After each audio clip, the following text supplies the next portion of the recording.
All right. Hello, chat. How's it going? Hopefully well. We're back, and we're continuing with the Elden grind to prepare for the DLC. The DLC is 13 days away. I'm not ready. Yet. I will be ready, of course, on time, as always. I will totally be in the end game of Elden Ring within the span of the next 13 days. Trust me. Trust me. We will be. Hold on. That's why. Okay. I was trying to plug my phone in, and the charger did not want to actually work. Anyway. Not late, you bitches. Not. I don't trust you. Ooh, I've got time. I've got time.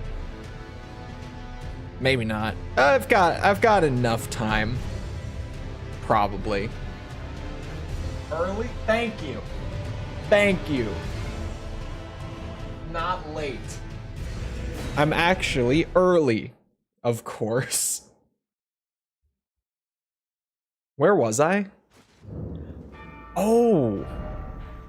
Why was I? What was I trying to do?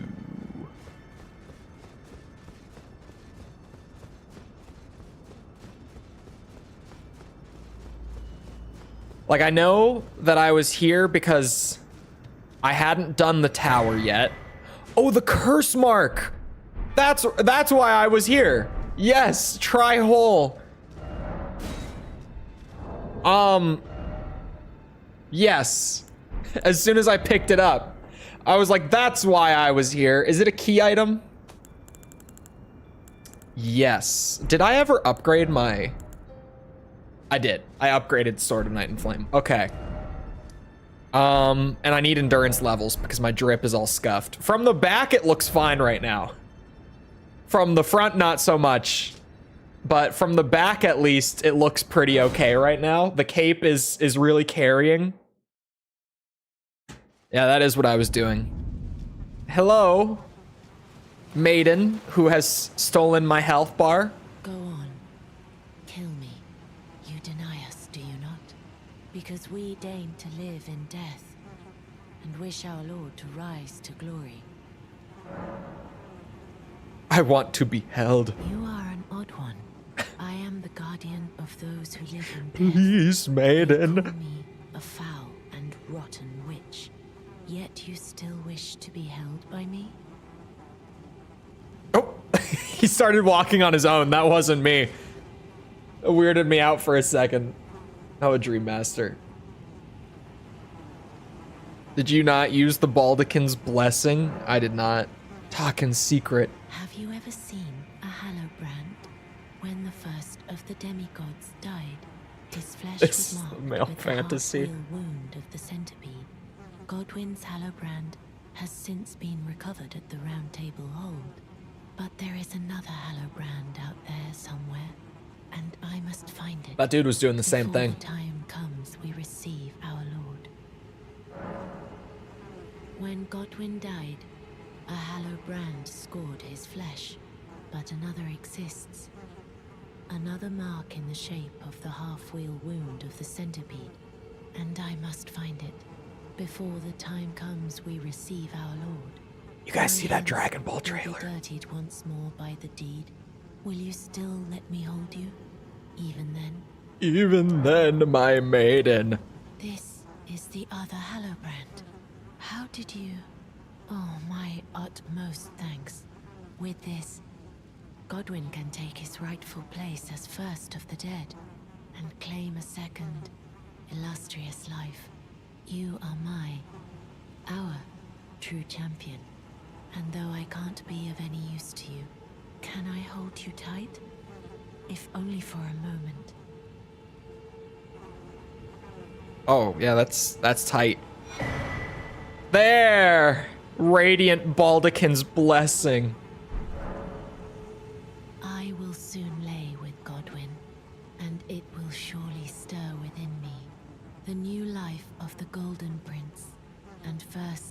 the demigods, as the rune of those who live in death. Please, do one thing for me. Brandish this child, my rune, and take for yourself the throne. Stay the persecution of those who live in death by becoming our Elden Lord. I'll do that. I don't watch anime, so I haven't seen the Dragon Ball trailer for the new game. I will soon let Okay, that's all. Brandish stay the by God damn it. We need like a skip the whole conversation button from Soft. That would be a nice quality of life thing in DLC, just saying. I would appreciate that. Okay. Now that my brain went there, I have to pull it. My brain went there because I was like, oh, did you guys see the Phantom Blade trailer where it literally is just like, yeah, FromSoft's not gonna make Sekiro 2, so we did. We literally just made Sekiro, but better. That's how the trailer comes across, at least, when you watch it. It's like, oh, damn. It's just Sekiro, but like with way more shit going on. That was easily the best. That was like one of the only things out of Summer Games Fest yesterday that I actually thought was noteworthy was Phantom Blade Zero. That looked amazing. Amazing. But I gotta pull up the Dragon Ball thing. Hornet, thank you for the sub. Hold on. Sparking Zero trailer. My hair is just not wanting to stay up. Why, when you just search the trailer, you get like 3 reaction videos before you actually just get the trailer? Why? YouTube. The algorithm is not doing me good. Okay. You all ready for this? You all ready for this? Check this out, right? Because I was already excited for Sparking Zero. If you don't know, this is like a sequel to the Tenkaichi games that were on PS2, right? This is effectively them reviving the best of the what's it called? The Dragon Ball games from way back. Hold on, let me mute my Elden Ring. It's gonna drive me nuts. There you are. Okay, check this shit out, right, chat? Because they dropped this banger yesterday where they also gave us a release date. But I have to share this. A test of power. I guess we'll see. This will be when the true battle begins.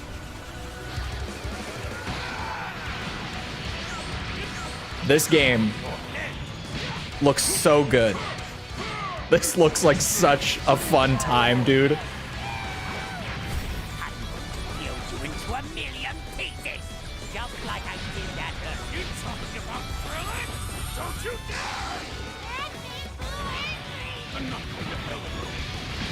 Literally. Hold on. This trailer is like, yeah, this is about what we expected. But then chat, I just gotta make sure this lands with everyone the right way. Reclaim new possibilities. They start showing this shit for story mode out of nowhere. Look at this. If you're not a Dragon Ball fan, allow me to explain. This is from the very beginning of Dragon Ball Z's story. Like literal 2 episodes into the show, right? Out of however many. Where Goku and Piccolo team up to go and fight this fella, Raditz. Who, these two were previously enemies, right? Very, like, nemesis from OG Dragon Ball. But they team up for the first time here. But the game's story mode, you can do it as it plays out in the manga and the anime where you work with Piccolo, or you can just say, nah, I'm gonna do this on my own. And yeah, branching paths. We're getting what if scenarios in the form of branching paths during the main story. And they look awesome. Because it shows a few of them here.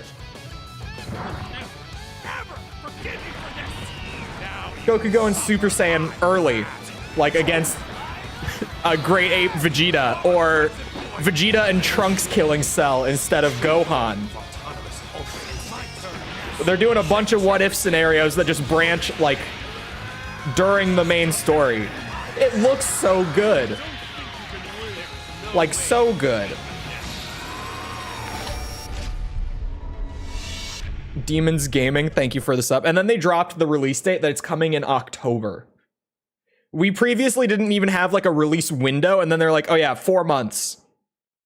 This is also a Japanese release date. It releases on the 11th in Japan because the digital listings have it up for the 10th. So it's coming out like midday on the 10th in the US at the very least because of how time zones are. So that was probably my favorite game trailer from yesterday.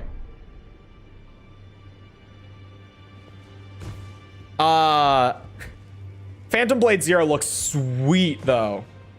Of course it's on PlayStation. It's gonna be on PC too. Is it not gonna be on Xbox? Oh, I was just here to reset the instance.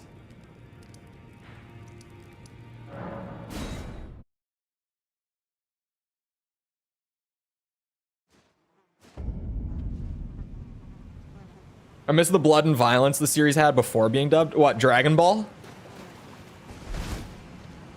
Hello, Maiden. I thought you're not supposed to be here. But hold me once more, I suppose. Z specifically, yeah. Sorry, but with that, side note, I'm probably gonna play like Dragon Ball Z Kakarot over the summer now. At some point before the new Dragon Ball game comes out. Which is like, they adapted all of Z and then they did DLCs for like a couple of the main Dragon Ball arcs. And a bunch of super stuff. So really it's like most of the canon Dragon Ball story now. But they made it like a long form, like tens of hours RPG where you go through the whole story. I might play that on stream in prep because I've actually never played that game. I never bought it. This is goodbye, my dear. Oh. And I am satisfied. I choose to lie with Godwin of my own will. Not the remains of An uncensored one and a kid-friendly version. It had a bunch of dubs. Dragon Ball Z has more than 2 dubs. It has a lot. What greater blessing could there be but to be born a deathbed companion? This is goodbye. Okay, that's now. What greater.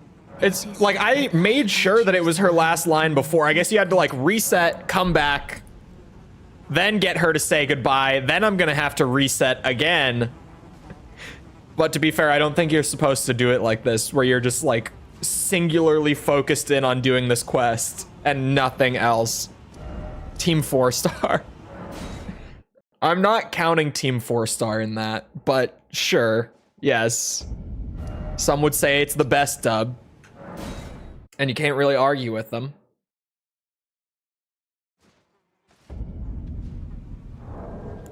Hold on. Before I do anything more, where is it? Oh, it might be in the key items. No, where the fuck? Oh, it's here. Wait, what? I thought these were supposed to give my health back. But they say use FP to boost poise?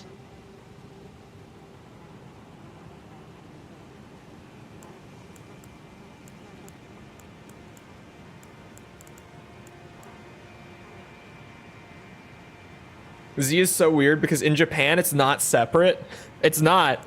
I've had people tell me that that's wrong before when I've mentioned it. That Dragon Ball and Dragon Ball Z aren't separate in Japan, and that was just like a marketing thing in the West.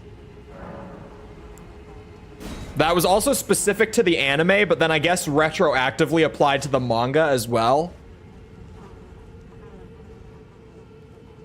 Because apparently you can buy Dragon Ball Z manga in English now. Oh! Oh, I didn't think we were like at this point already. Okay.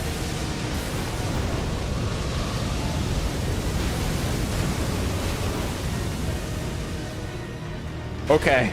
That was a little startling. Can I lock onto your feet? No, I can't. I can only lock onto his head. Oh god, when is he gonna...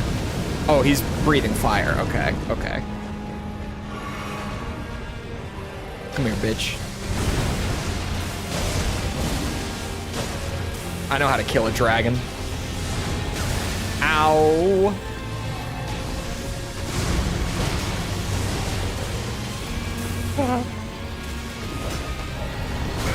Fuck. Oh. Oh, that... Okay. Don't you mean Z target? This isn't Ocarina of Time. I was somehow in timeout. What happened? The automated system might have kicked in if you weren't, what's it? Speaking English. I saw one message go by at least.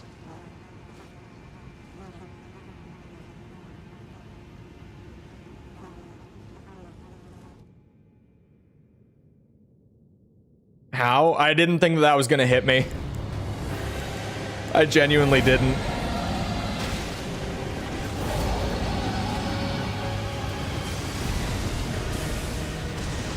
I've also not done this boss since 2022. Like, I never have a reason to go out of my way to fight Fortisax, so I just never do.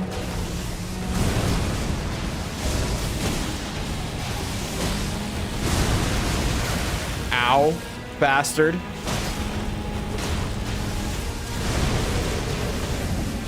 Oh shit. When is it gonna go? There it is.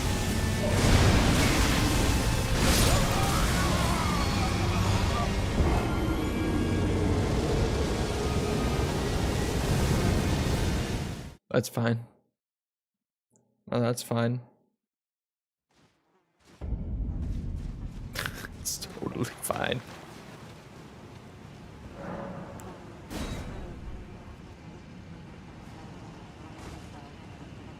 Shocking.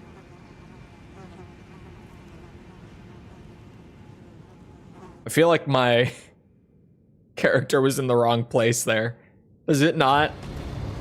What's it? Pair with her before doing the anime. Where is my pile? I actually can't find it. Ow. Where's my rune pile, bitch?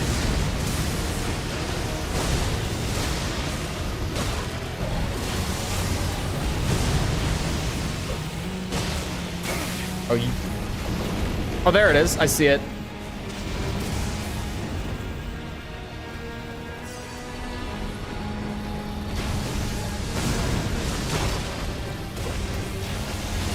Ow. Fucker.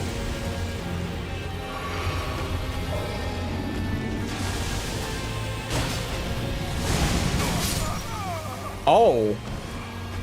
Oh, that's just a fucking nuke. That just kills. Okay. Right. Did you watch Summer Games Fest? Yeah, it was certainly one of the showcases of all time.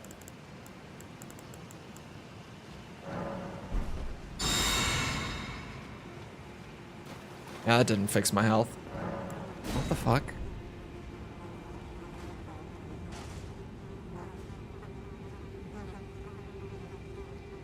Am I not excited about the Killer Bean game? A, No, not actually. B, everyone is talking about the Killer Bean game like it's new. And, like, I don't get it. Wait, now my health is fixed. What? I don't get it. It didn't fix my health, but now we're good.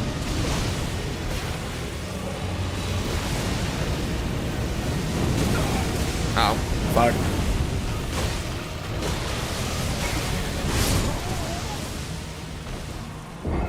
That was fast. That was... Oh, I didn't pick up the pile. Okay. Good night, runes. No, unironically, I'm not actually excited for the Killer Bean game. Like, it's funny for the meme. But, like...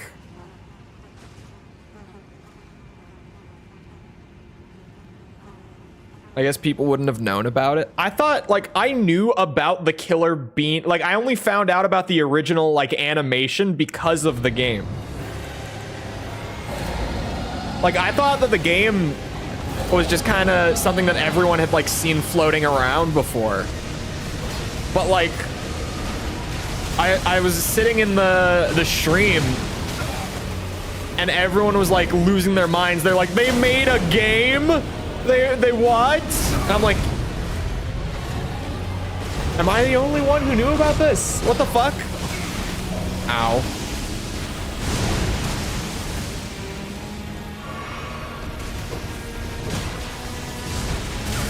Oh, ow, fuck. Fuck! This dragon. Oh, God.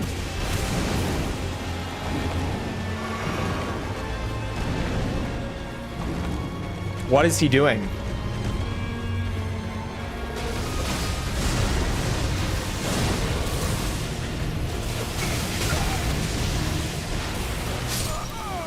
Ow.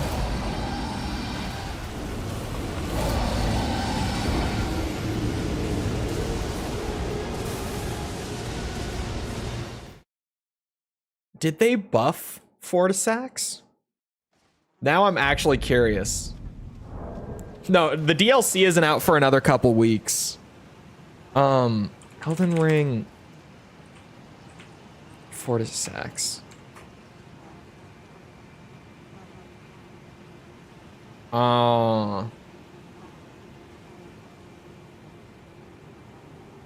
Okay, hold on.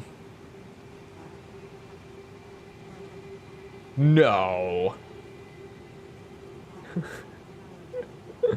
Okay, chat.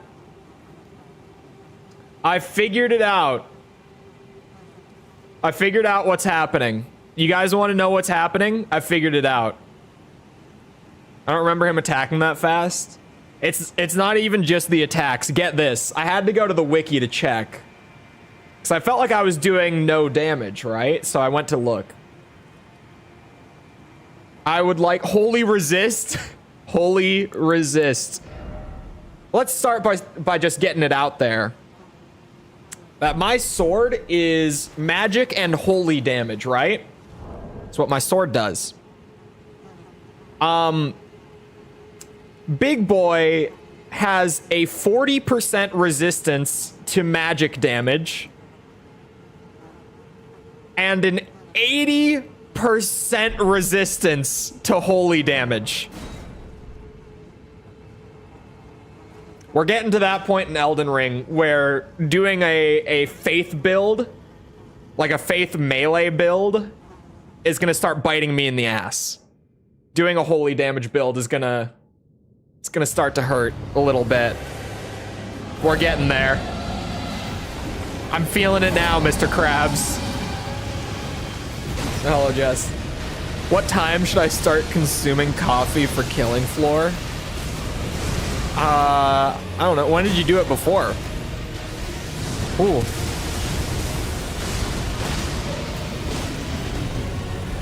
I didn't go to like see if he got buffed or anything. Once I found the resistances, I'm figuring that's just what happened. Or what's happening, rather.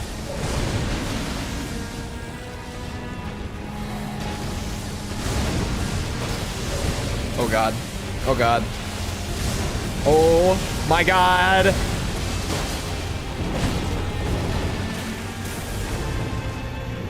So if we average it out, he's resistant to me by like 50-60%. If we're just talking like on the whole, somewhere in that ballpark. He's only taking like half or a little less than half damage from my attacks.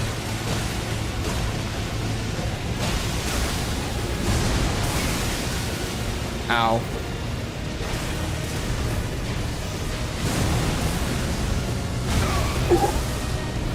Oh, I didn't drink my physic. What am I doing? Uh-oh.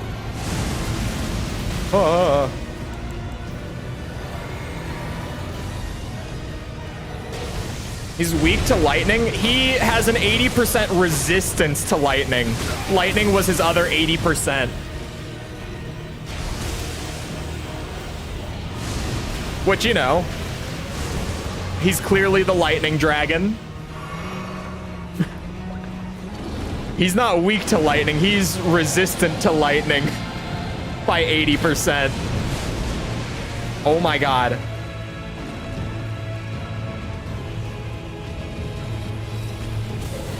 He also, there were 5 resistances on there. Fire, he was like 40% resistant. I don't remember what the other one was. There were 3 40% and 2 80%. He has a lot of resistance. Uh-oh. Safety heal. Ow. Fucker.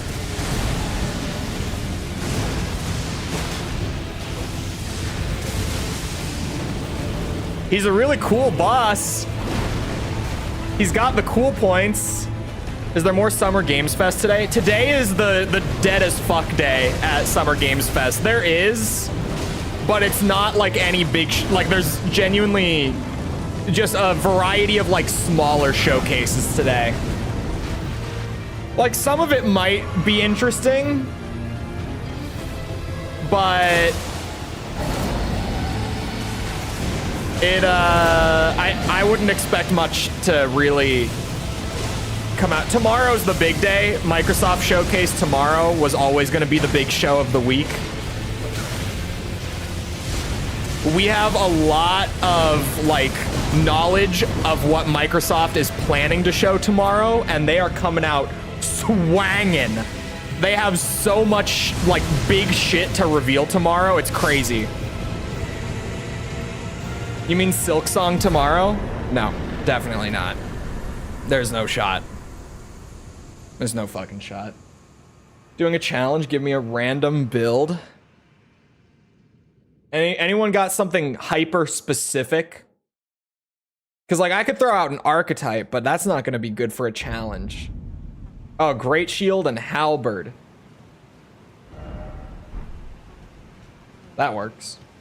Imagine if Silksong is actually there. If Silksong is there, I will do nothing but admit that the game is real. That's as much as you can expect from me.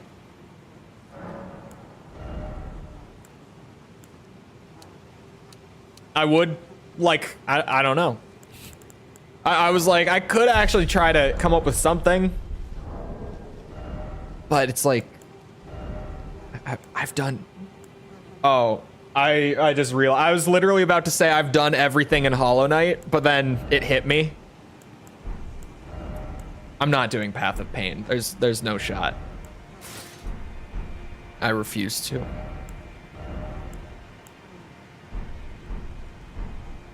All right, I got boots. I'm slowly fixing the drip. That's 1 endurance level. Mending Rune of the Death Prince. Fortisax is a fun boss, but holy damage resistances on him. Jesus Christ. I don't think it's getting revealed this year, but we did, like, literally just 2 days ago. I haven't talked about it on stream yet because I wasn't sure about the validity of it. But Tom Schreier has been talking about it, who's one of the most reputable insiders and journalists like in the industry. Apparently And this is insane to me. There is a remake, not a remaster, not a re-release, a remake, like Resident Evil 2 style, of the original Halo game. Halo Combat Evolved, I said that right, in the works. And allegedly, it's also not actually being developed by 343. 343 is apparently still working on the next mainline game, and they've licensed another studio to work on a Halo CE remake in Unreal Engine 5. I didn't talk about it because I was like, there's no way that this is legit. But then Tom Schreier started being like, yeah, no, this is legit. And I'm like, what? Isn't that? No, Anniversary is a remaster. We're talking like the weapons are different. The mechanics are different. The levels are different. Remake. Also not by 343. 343 did Anniversary Edition. Where was I gonna go from here? I remember. Hold on.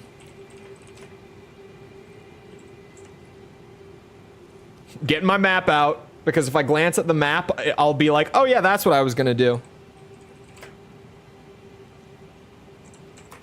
Where was I going from here? I wanted to do Fortisax. Oh, that's right. I was gonna go do Lake of Rot. That's what I was gonna do. I was like, what was I trying to work towards here? That would be it. I don't remember how to get there. Wasn't it another studio that did Anniversary? No, it was 343. It was their first title on the franchise. I started trying to get there the other day, and I got sidetracked by some of like the Ronnie stuff. It's Noxtella, isn't it? It's something from here, I swear, to get to the Lake of Rot. From the portal in the tower next to Ronnie's? Is that how I've gotten there before? I might do that if I just can't find my way otherwise.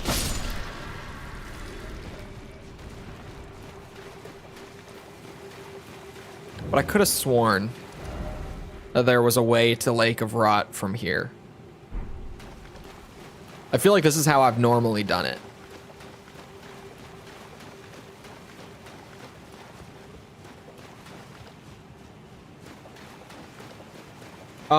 Sorry, but I don't, point being with the Halo remake, I don't think that's getting revealed this year from what little we now know of it. I mean, I guess we know a decent bit. All things considered, like, we know that it's not 343. We know that it's we know what engine it's in. Like, I guess we do know a decent bit.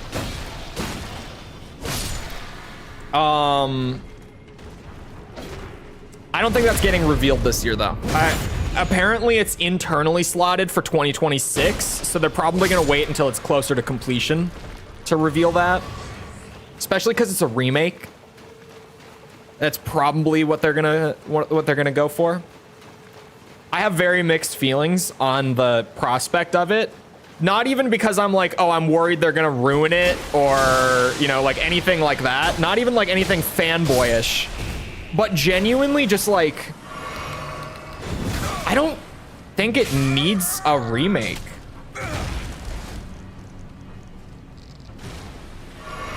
Like, I don't know. And people have said that about some of like the Resi games. People said it about Resident Evil 2, and they were frankly wrong. People said it about Resident Evil 4, and they were frankly wrong. Resident Evil 4, look, I still love OG RE4. I do. But the like pseudo tank controls in that game, No bueno, as the Ganados would say. They're just, ugh.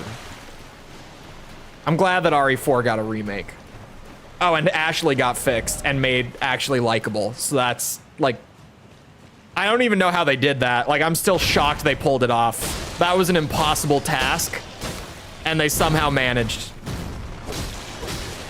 Is it like Halo 3 Anniversary? No. Leaks are, and it, like a couple of reputable insiders are now backing it up too. Leaks are saying it's a Halo CE remake, like not remaster, like full-on remake, like updating and overhauling the core experience kind of remake. Not by 343. 343 will be overseeing its development, but the actual 343 team is working on Halo 7 right now, while another studio under Microsoft is working on the full-blown remake. I don't know if it needs it. So I'm just, right now, I'm kind of like, okay. I'll just wait until we actually see something from it, and I'll figure out how I feel then. Because right now, I genuinely don't know how to feel about that news. But as far as like what Microsoft's going to be showing tomorrow, allegedly Gears 6, I'm going to say allegedly for everything, except for like the one thing that's totally confirmed. But allegedly Gears 6, also allegedly a like MCC style collection of Gears 1, 2, and 3. Sorry, rewind. Gears 6 coming out next year, like holiday-ish. But in the meantime, also announcing a like MCC type collection of Gears 1, 2, and 3 for current Xboxes and PCs. That will be releasing later this year to like build hype for the new Gears game and try to get that franchise back on track, back in the mainstream. That to me is probably what I'm most excited to see out of the Microsoft showcase tomorrow, assuming that it's all legit. But again, like good insiders behind that one. So I would say that's like 75% chance that we see that tomorrow. Both of them. I would say chances are pretty good given who's leaking that. 100% chance that we see it tomorrow. They're doing an hour-long showcase on the new Call of Duty. Just straight up. They're doing the main Microsoft show, and then the Microsoft show is going to end, and we're going to get a full hour-long showcase of the new COD, which is crazy, because that probably means extensive looks at the campaign, multiplayer, and zombies. Like at least 10 minutes minimum for each of them. So that's a pretty big deal, regardless of how you feel about Call of Duty. Like that's Microsoft.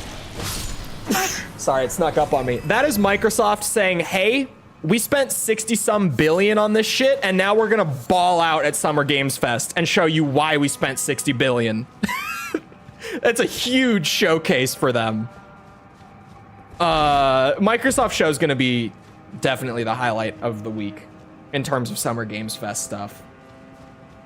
Just a lot of big hitters coming out of it is the thing, right? Like the show yesterday, a whole lot of just like whole lot of stuff that's like, it's not bad, but it's nothing that I'm like actively getting hyped up over, except for like Phantom Blade looked awesome.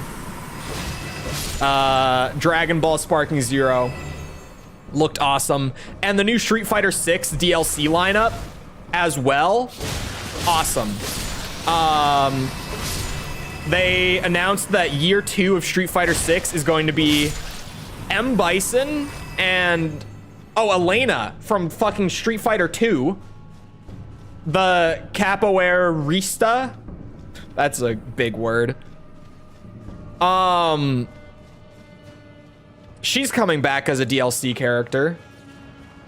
But then the other two are actually Terry Bogard and Mai from, what's it called? Why can I not think right now? Someone help me out. Someone, please.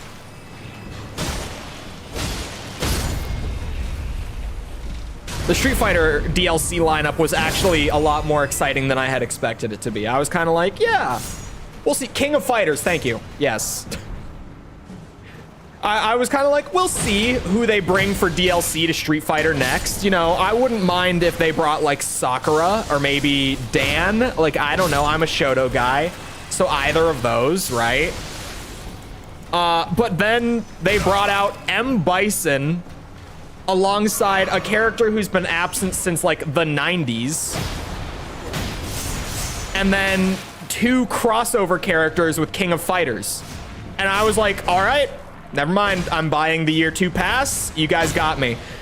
And then, get this. Get this.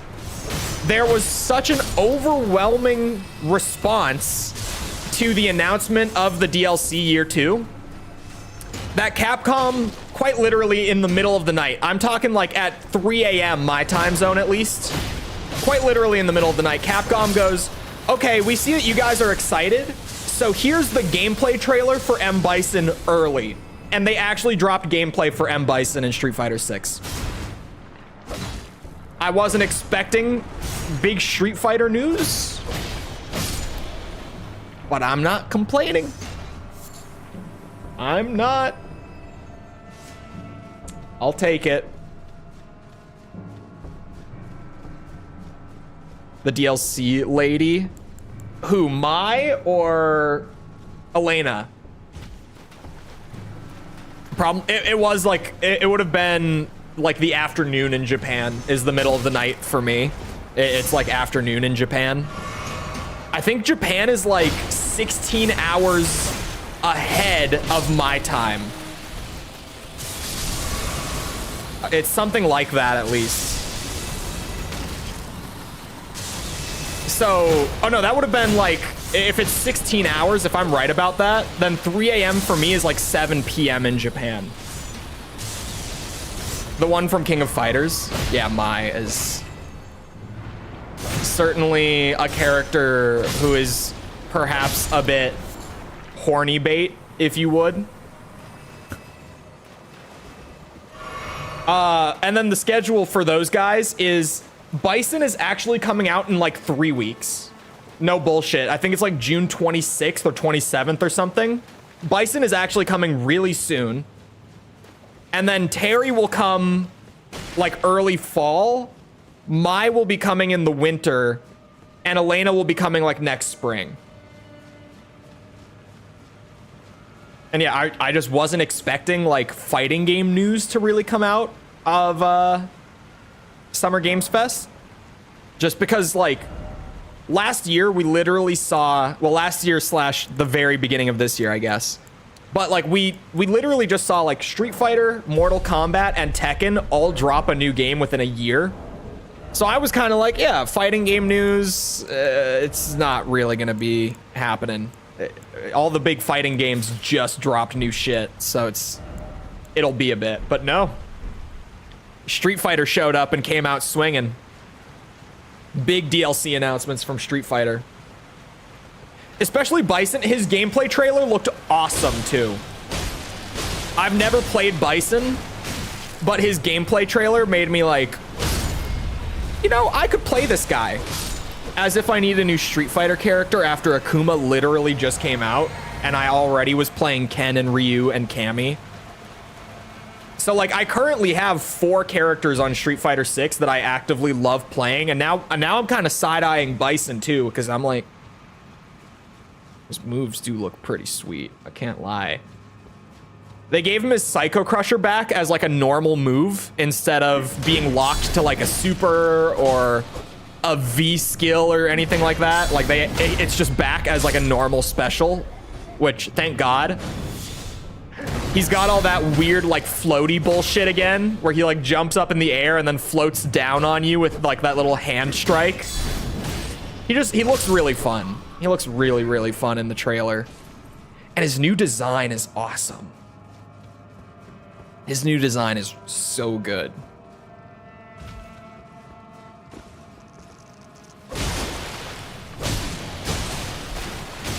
Oh, fuck me. Oh my god. Okay. I got whipped.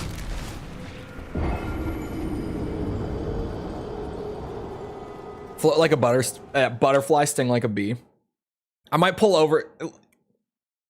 Humor me. I'm going to pull over the bison gameplay real quick. It's like a minute. Once again, let me open my volume mixer and Elden Ring.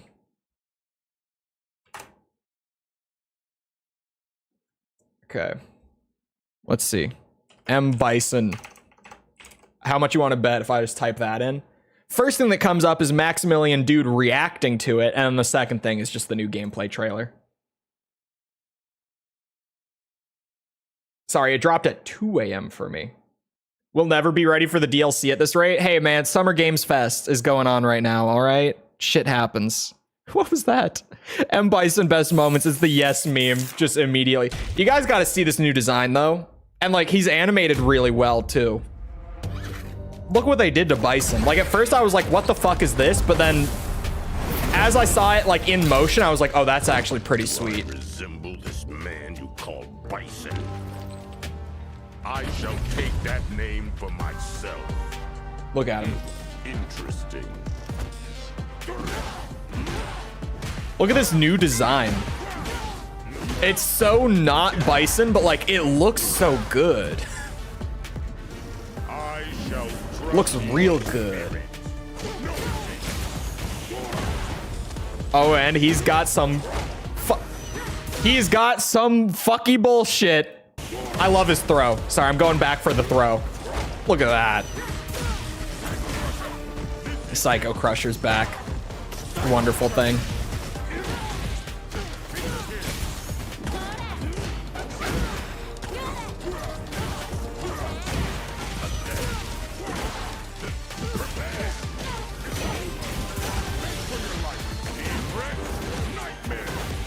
Ba, ba, ba, ba.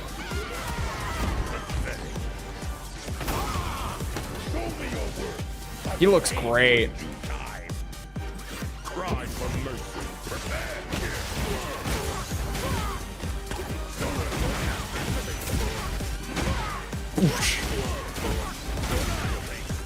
Looks cool. He looks really cool, man. He's doing some wild shit in this trailer. It's like, this is never a character I've wanted to play in Street Fighter, but all of a sudden I'm kind of like, but look at him, dude. Look at what he's doing. He looks like he's got some crazy shit going on.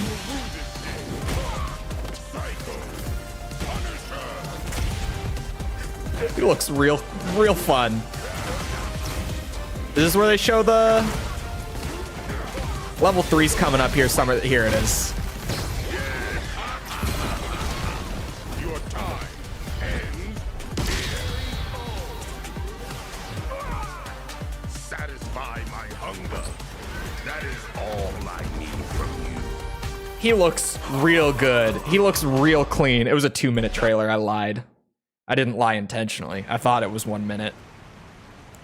What does the M stand for? That's a great question. I have no idea. He looks real good. Why does RE Engine have such faded colors? It doesn't. Here, the crazy thing is that Street Fighter 6 like goes between having environments with like really dull colors, like what you see in like the RE remakes and in some of the environments in like DMC5. But then it also has like these bright, like poppy neon colors. So like Street Fighter 6 alone kind of shows that any dull colors in RE6, it's not anything like the light diffusion they're using or anything, which people thought it was for a while. It's genuinely just the designers and what they're doing with the engine. It has nothing to do with the engine itself. It's just what Capcom is using it for. It's kind of wild, to be honest. I think I prefer the classic outfit. Man, I really like... his classic outfit looks great in 6 as well. But I really like his new outfit with like the hood and cloak. I think it looks really cool. Makes me even more sad. With RE, it's 100% intentional. With DMC5, it's kind of like DMC5 has some spots that look awesome in terms of like color usage and stuff, but they're kind of few and far between. And a lot of it, especially like the city areas that you spend fucking half the game in, is just a whole lot of like gray and brown. But then you get like the Urizen arena, especially like when Dante comes in for the Urizen fight for the first time, right? And like the entire arena turns like this bright fluorescent pink. And it's just like, all of a sudden there's so much color. But most of the game just doesn't look like that. Most of the game just doesn't look like that. It's weird.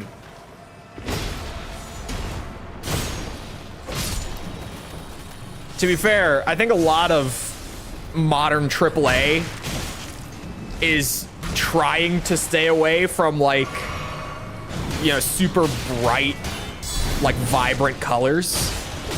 They seem to think that it's like distracting. I don't know why there's such an avoidance, but there's definitely like a pattern in AAA currently.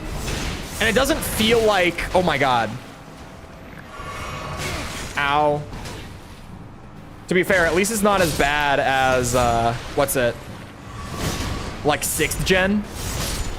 When everything was just mud colored, like that really gross brown that like literally every game was just covered in it during 6th gen.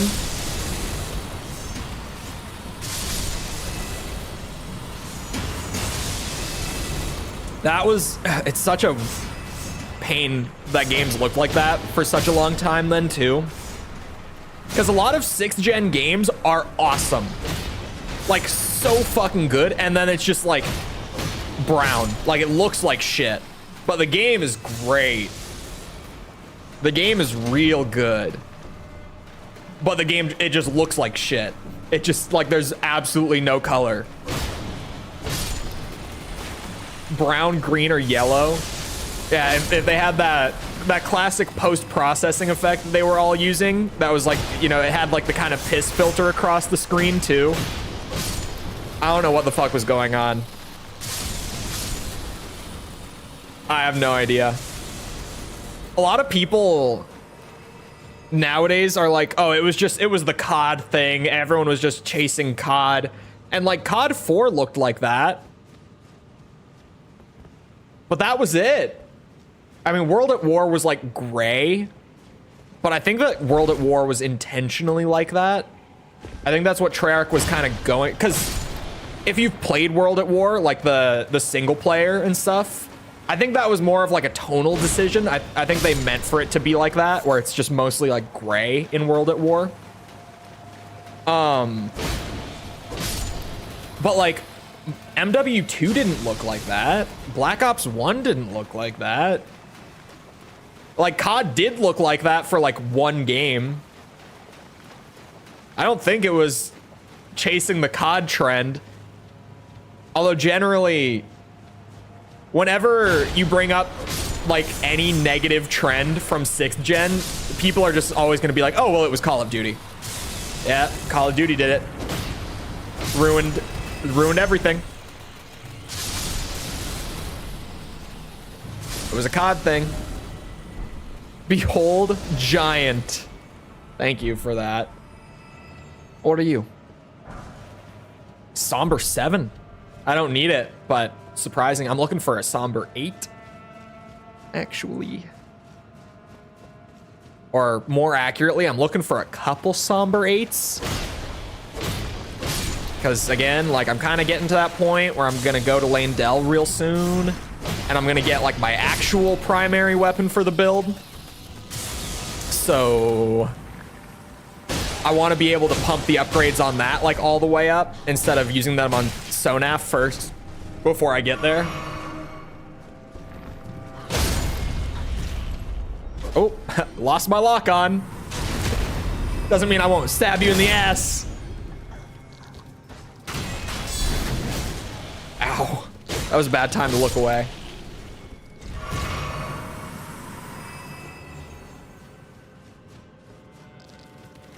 Near the Chole Tower.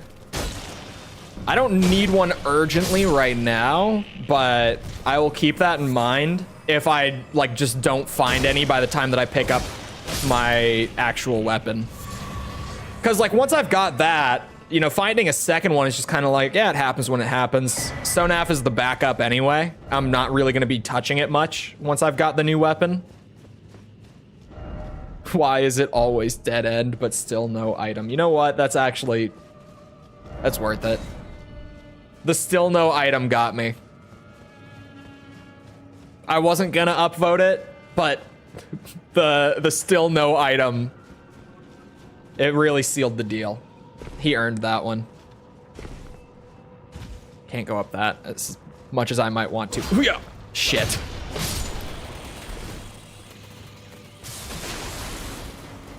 Yeah, Bison looks sweet. Wonder how many times Chole's gonna mention DMC. I don't know what you're talking about.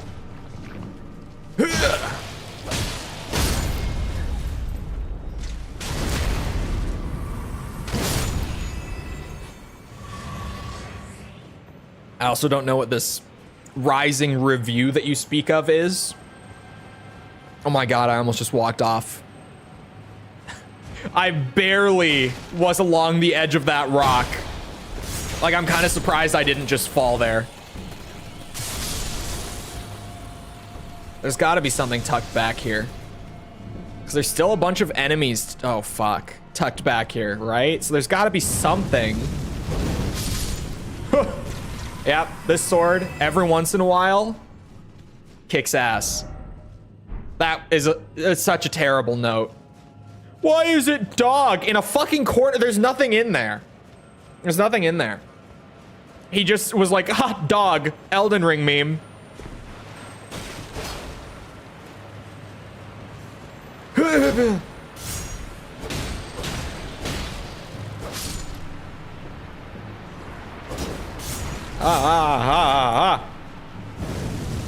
Really liked how it was coming together, you liar. I said no such thing. No proof. No proof. Celestial dew. Fuck's sake. All that for some celestial dew.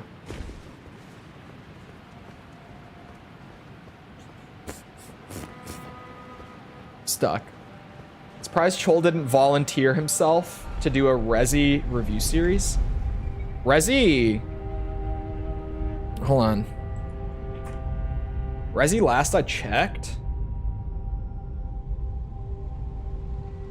I think was like number 2 on the polling. Man, my straw poll is so zoomed in because of pulling it over to stream. Yeah, Resi is second place right now. What you talking about, Willis?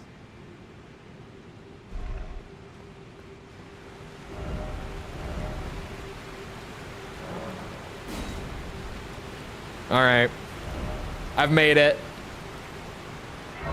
Who's ready, chat? Who is ready? I know some of you have been waiting for this day, for us to finally arrive. 53,000. Talk to the doll here? I didn't even notice there was an option. Oh, there is. Speak of the past a while. Let's. I was once an Imperium of the demigods. Only I, Nicola, and Melania could claim that title.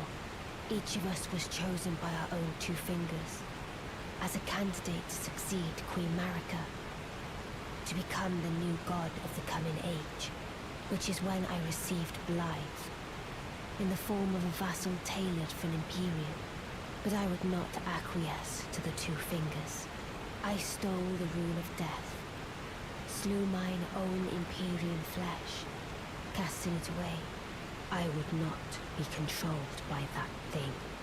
The Two Fingers and I have been cursing each other ever since, and the baleful shadows are their assassins. So, what's an Empyrean? Even when I turned my back upon the Two Fingers, Blythe remained my loyal ally. Though he was created a vassal for an Empyrean, he was a colossal failure on the part of the Two Fingers, Blythe and E.G. both.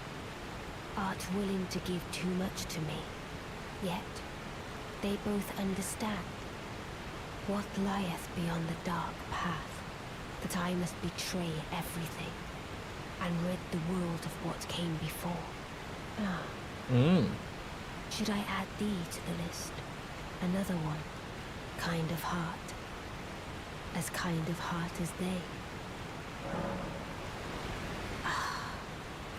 This form hath loosened my tongue. I've let slip too much. No, keep going. Forget what thou'st heard. Forget. No, keep going. I've Oh, let she's done. forget what- Shit, I've I let didn't mean to do it forget again. what thou- I was just trying to skip through.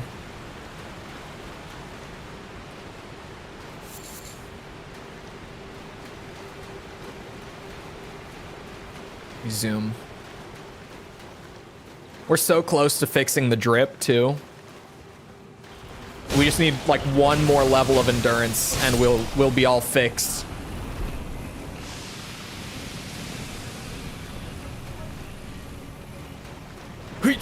Shit.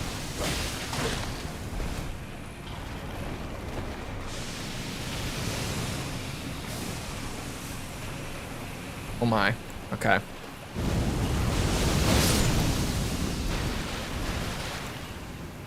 I'm not dancing around your clouds any longer. I'm sick of your shit. Hello, Ryan. Thank you. Can you sell items? You can, yeah. Right? O Shadow, thou art the last.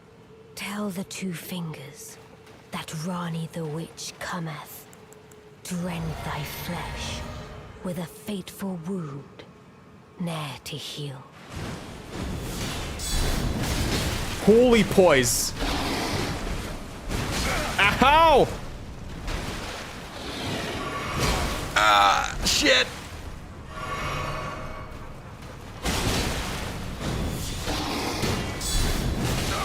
Yeah, that hurts a little bit.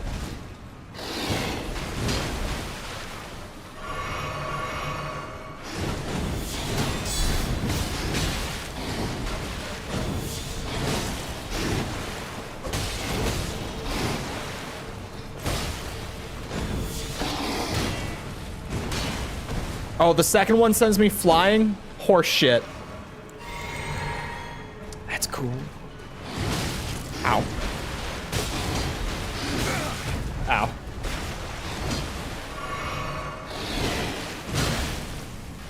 He's literally nuts from Burke.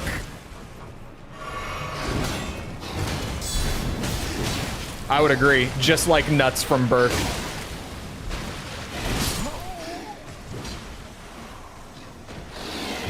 Ow.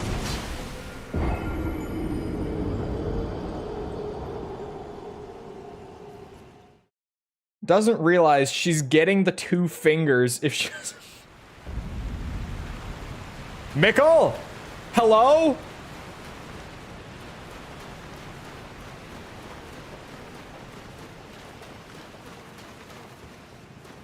Mikkel, I didn't realize that you were down bad like that for the blue lady. Uh-oh. Sick of your shit. Oh, that's the... Okay.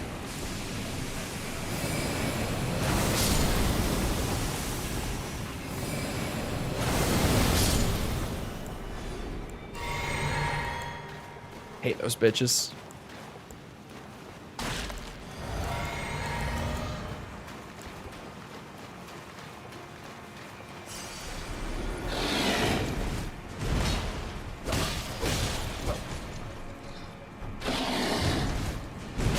Ow. Maybe he meant the rude hand gesture.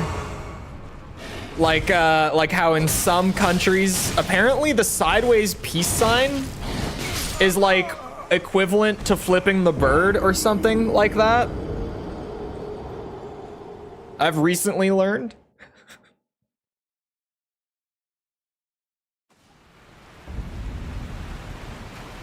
So that's a bad habit that I might have to shake someday.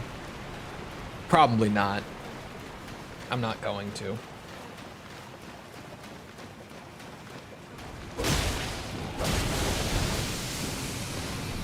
Sideways peace sign is like my go-to for saying what's up without actually having to open my mouth. Because, you know, sometimes just not feeling it. Yeah.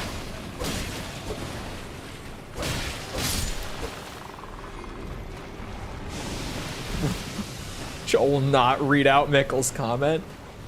What? The one about holes? How did you know that I read it and just skipped over it? Oh my god, Mikkel is my gym rat in chat, right? Mikkel. Tell me why. Tell me why, Mikkel. For some reason this week, I had the brilliant idea of hitting shoulders the day after hitting back. Never again. Never again. Just ow. Not fun at all. I am surprised that I've gotten this far without making such a mistake before. But yeah, like my back was sore already from working out the day before. This was 2 days ago I hit back, right? And then last night I hit shoulders. My back is already sore from working out the day before, but it's like, okay, whatever.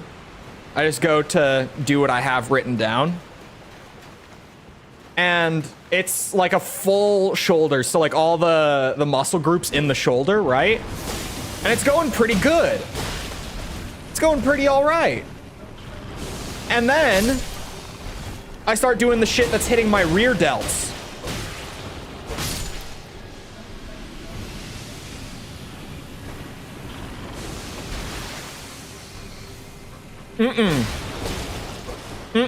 You know what the worst one was?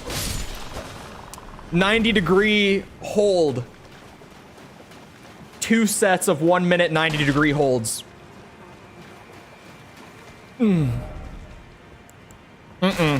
Never again. I will know not to make that. That's like abs after legs.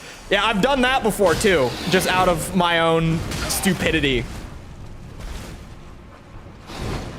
You see, I miss these things because I'm not like into fitness enough to to be like following like fitness influencers or anything, right?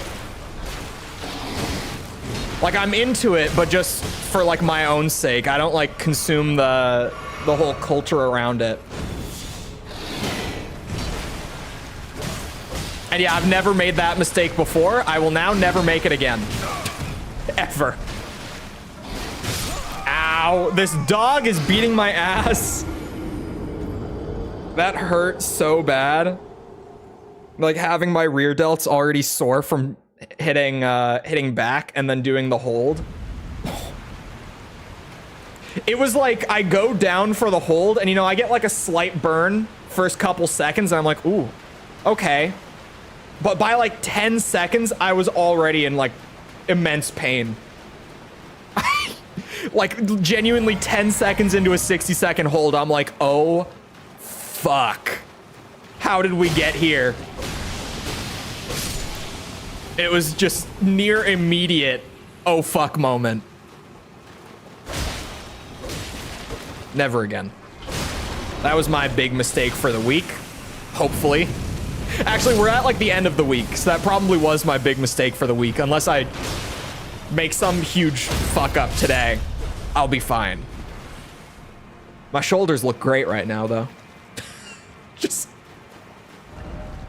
Just for the record, they do. In case anyone was wondering.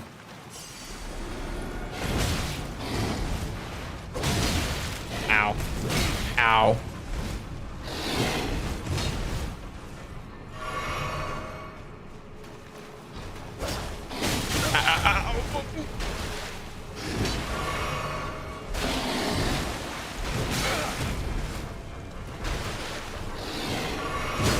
Fuck. I'm just healing at all the wrong times. I'm also reading chat a bit too much.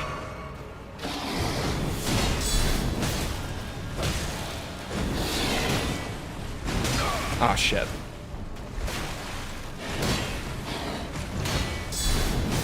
I glanced over. I know that I just said that I shouldn't be, but I glance over and I see Mikkel say the pump fixes everything. Body dysmorphia ain't got shit on an insane pump. Dude, I feel like the shared gym bro experience is like, you know, because obviously to get to gym bro point, there's a certain level of dissatisfaction with your body beforehand, probably for a while before you actually like do anything about it, right? But you go from like a normal sort of like, yeah, my body doesn't look too good, I don't like it that much. And then you like get in pretty good shape, but then you legitimately develop like at least a mild body dysmorphia where you just always think it looks like shit until you're like fresh off of a pump, and that's the only time that you're like, oh yeah, that's nice. That's the only time. I feel like that is just the shared gym bro experience. Is being perfectly, or having like a completely normal sensibility about your body beforehand and then developing a problem. Oh. Dodges are the way to go for you. Don't, oh. He's only gonna have one heal, right? Ow, my, fuck.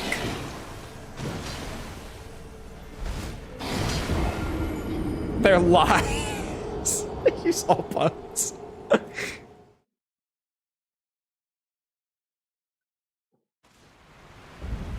Hit arms and chest and pose in front of a mirror. One of my buddies recently who doesn't work out, he's like, yeah, I'm kind of fat, but I'm kind of like, I don't have it in me to actually fix it. That just sounds like too much effort. One of the, like, legit, and he's just, that's how he is. He's fine with it. He's just like, yep, I'm staying like this. What even is a pump? So right after you hit a muscle group, when you're working out, you get a lot more blood flow to that group as you're working out. And so right after, like, you look big because all of the, like, you've gotten way more blood pumped into that area. So like, if you hit your arms look bigger for like a few hours afterwards before they kind of go back to, not, I was gonna say to normal, but you know, go back to where they're gonna stay, I guess, what they're normally gonna look like when you're not fresh off of a workout.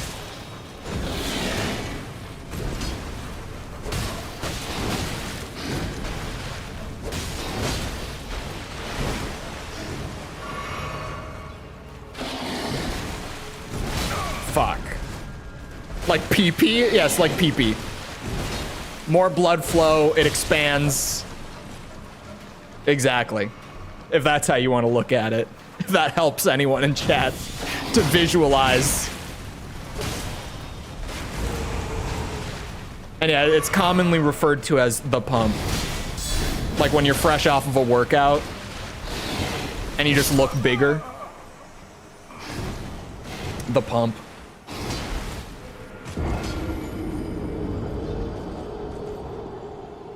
did not need to be said, but it was said anyway. Well, some people it might genuinely help them visualize. I'm getting my ass kicked by this dog. This is not going well. I didn't expect this to happen. What's the recommended level for Lake of Rot? It can't be more than 90. Like, I've got to be right around the level. He just is actually a boss fight without a health bar sort of thing. I've never struggled with him, but I normally don't go to Lake of Rot at this point in the game. I normally go later because I just don't want to deal with it. To be honest, I normally go well after Landell, at least. I've at least gone through Landell. Vaguely overleveled, so it's like 80, 90-ish. I'd guess 90 to 100. Estelle, pretty strong. I would think it's like 80, 90. I would think it's about the same as like Deep Root. Maybe I'm wrong.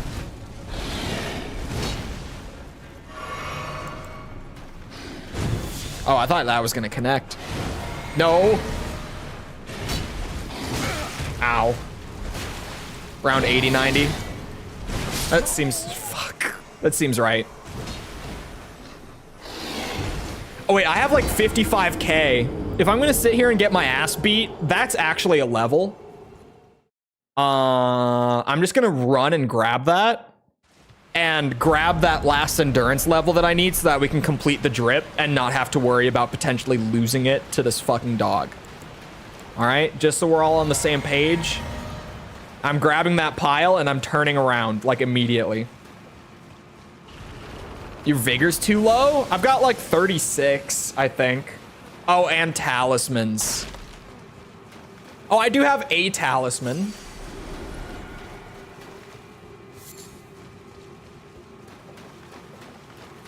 You think I should be at 40 right now?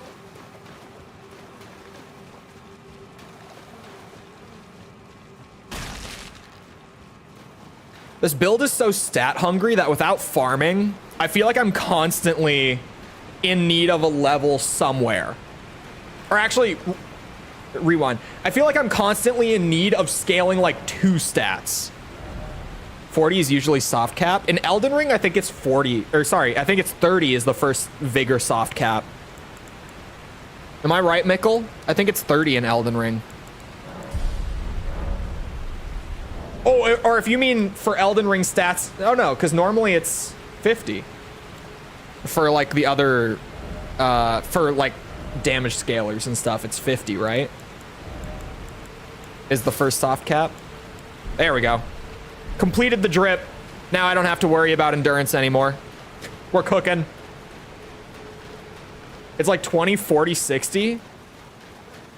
Is it? I thought it was 30, 60. I thought it was just 30, 60. I'm pretty sure for damage scalers, it's 50 and 80.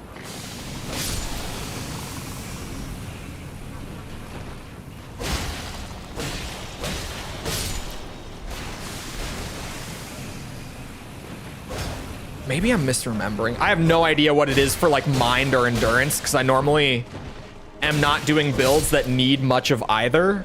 This is kind of an exception in that sense. I don't actually know those soft caps at all. I know that like for sure the top, like the hard soft cap, the high soft cap on vigor is definitely 60. That's 100%. No doubt. There's a chart out there for it that just has all the stats. I'm gonna pull it up just because it will keep me from wondering. Soft caps. Yeah, there's this sheet that makes it real easy. You're right, it is 40 for vigor. That is the first one. Mind is 55. Oh, mind only has 1. Oh no, mind has 2, sorry, but it's 55 and 60.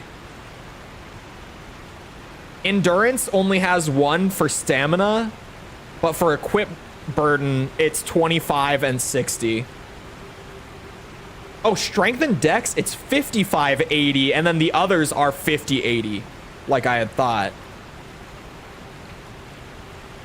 Interesting. I thought they were just all 50-80, but I guess strength and dex go a little further.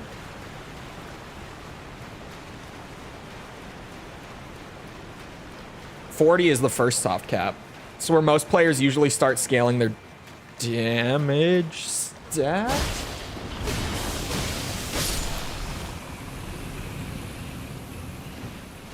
.60 is the final soft cap. That's the good way to put it. Final soft cap. I was like hard soft cap, high soft cap. I couldn't figure out how to put it. Final soft cap.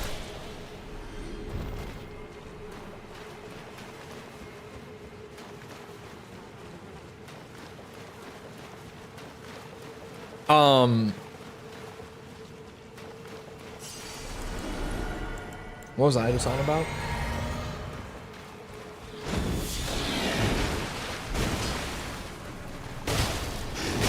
Oh yeah, I guess we're at like 36 right now, so I could just go to 40 to close it out, or round it out, rather. Fuck, I keep dodging early thinking that the third hit is coming way sooner. That one combo has gotten me like every time, the 3 hit. Because the second one comes out really fast and then he delays on the third one. So it's intentional. Thanks, Michael Zaki. Trying to throw my rhythm off. It's working. I say trying, but it's clearly working. And I've got to kill these bitches every time. You know it. They deserve it. Can we all agree? They deserve it. Huh? Game of the decade.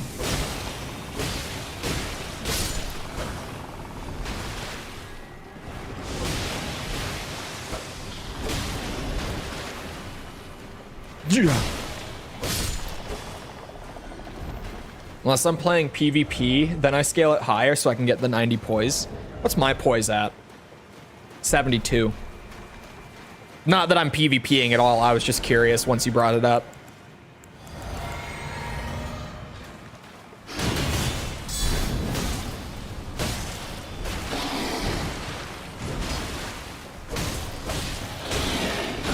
Oh no, he got me. Okay, the grab doesn't actually hurt that bad.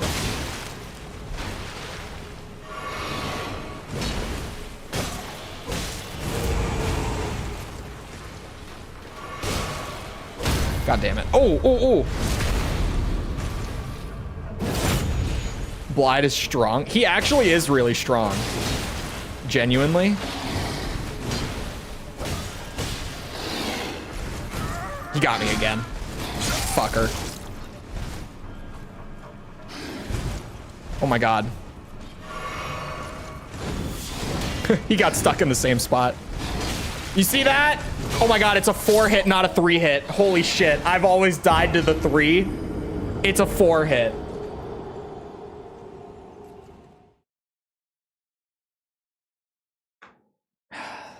This build is so stat hungry though. I might.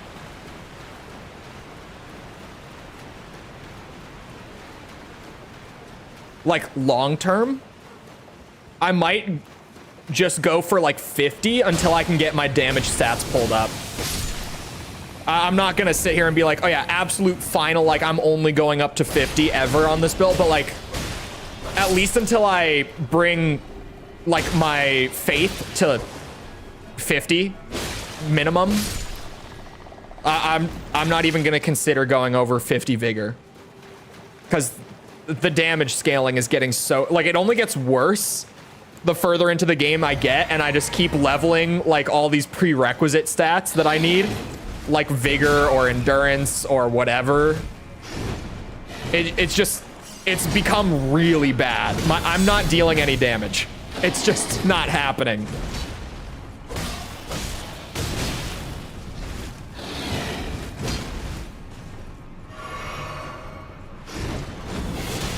This is the kind of build that would be infinitely smoother if I was allowing myself to rune farm, but I'm not. I made it a rule for this run that we wouldn't. Fucking bitch.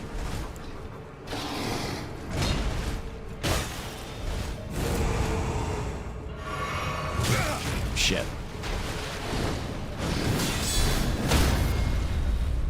I don't know the lore of the or the Baleful Shadow. It is him, isn't it? Like lore-wise. But I think it's him having like gone insane after Ronnie turns into Doll. This is just what I've gathered literally during this run.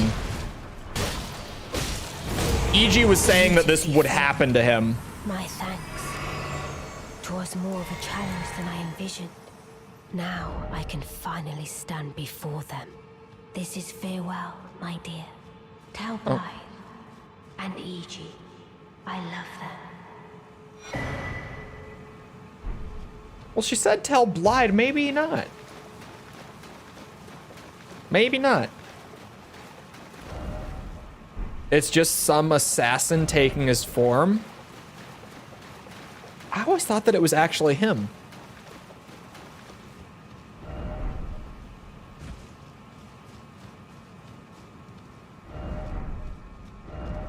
Love, oh love.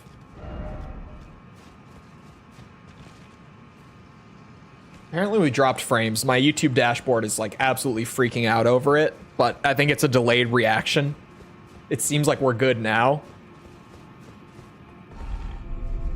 I'd otherwise recommend going to 40, then scaling your endurance so you can get higher resistance armor. But I don't need to be like tanky. Like I want to have good poise, but I don't need to be like a fucking unit on this build. I don't really know what I'm going for, but like 70 feels good. I'm kind of like also partially basing it off of what's it called? The drip as well. I'm not gonna lie.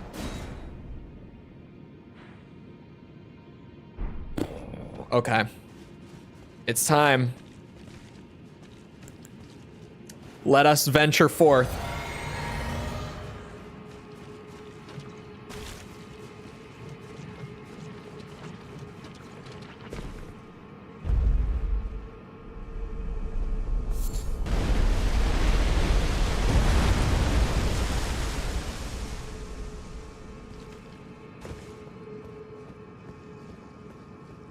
Damage res is what we care about in PvE? Nah. That's where Vigor comes in. I'm getting the bigger armor for the poise, certainly. Hello? Do you guys wanna... 33? God damn! That's record-setting damage on the T-pose right there. Here, now you're up here.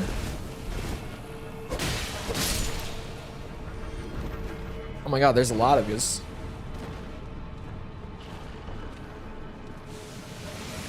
Might be a Looney Tune. That's why I was getting the heavier armor. Otherwise, I normally don't give much of a shit about armor in Elden Ring. You know, just don't get hit, forehead. I'm getting it for the poise.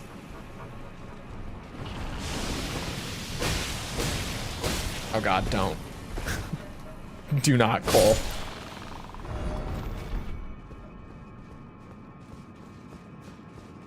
Alright. I think I could make that run too. I think we'll be fine. If only I had incantation.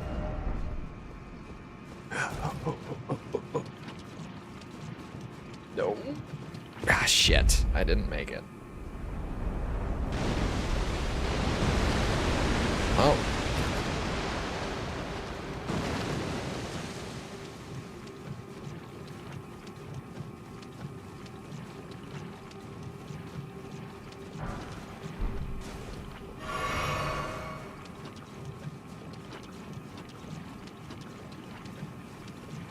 Holy rot. Somber 7.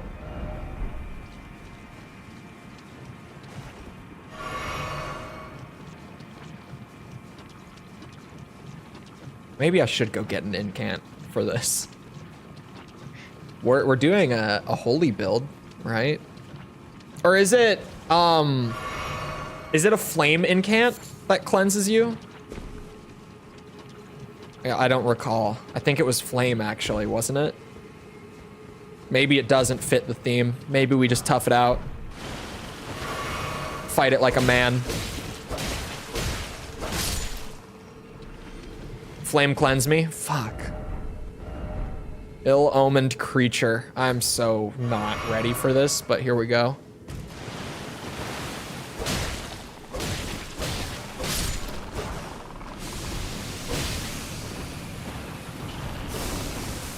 Oh, I rolled.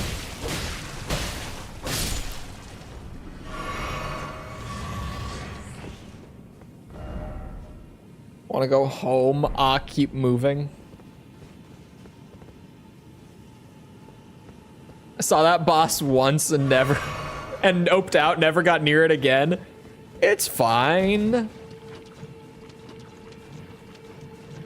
Yeah, it's fine. I don't know if I would use the word fun. Oh, that's the wrong thing. But it's fine. Check this out, chat. Uh-oh.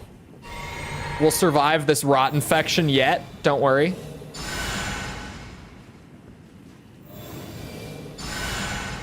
Don't worry, chat. We're gonna make it.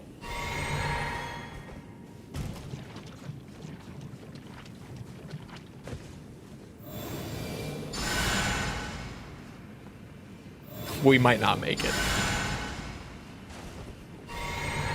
I will survive.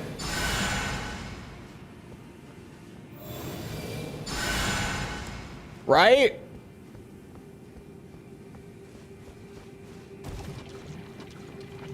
Oh no.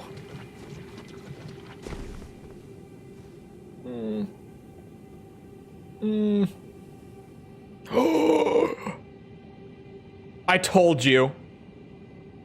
I told you. I knew I would make it. I never doubted. Oh no.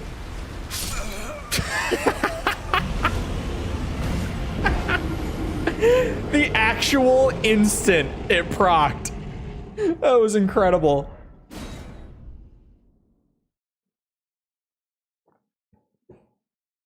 Chole will survive. We're talking about the good version too, the cake version. If you know, you know. I read what Mikkel said earlier, what, the rolling and letting it proc outside thing? There's my pile.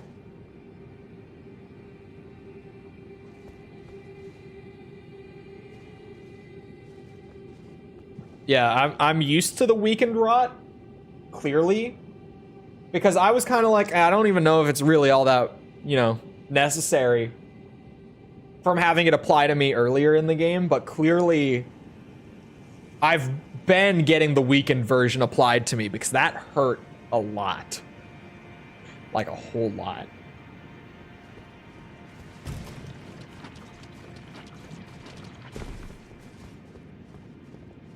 Obviously, the real strat is to just never let it proc. You know, if it can be avoided. It's slower, but it's optimal.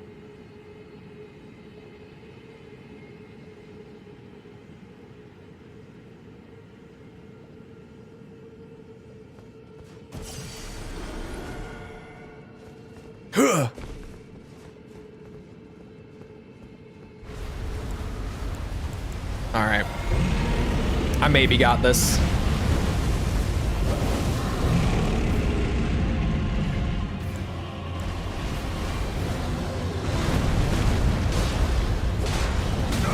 Uh-oh.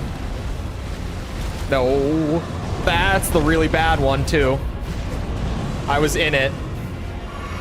Oh, fuck.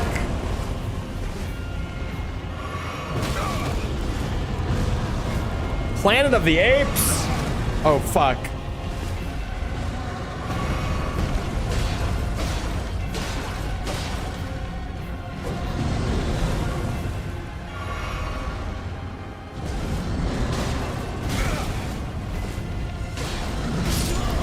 I still know Planet of the Apes enjoyers. Or sorry, deniers was what I meant to say. I'm an enjoyer. I still know plenty of people though who are like, what a terrible film. What an awful movie. I don't get it. I think it's good. I like it.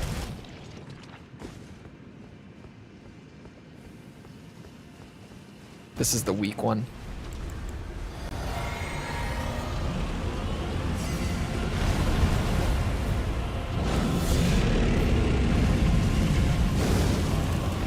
Such a strange mechanic.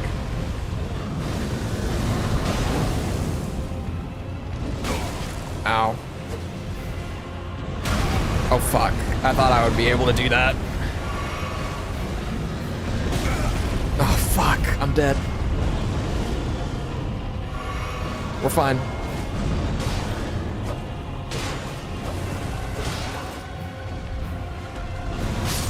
Fuck. Did you see the new one? I haven't seen any of them past the first one, but I think the first one is good.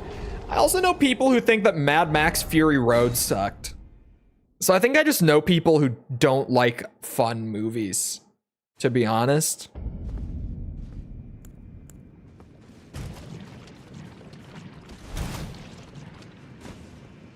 If you ask me, that's the best Mad Max movie.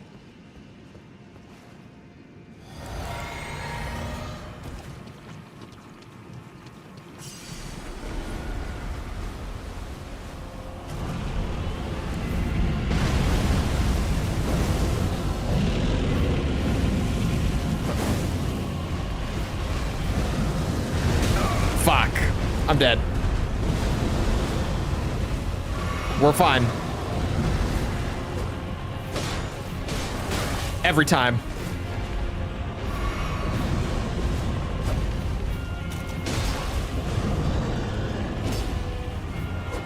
Because the movie's kind of dumb. What movie? There's more Mad Maxes than Fury Road. This is satire, right? This is like for shits and giggles. This is to bait me into a reaction. This can't be a real question. Surely. Uh-oh. Oh, we got the weak one. We're good.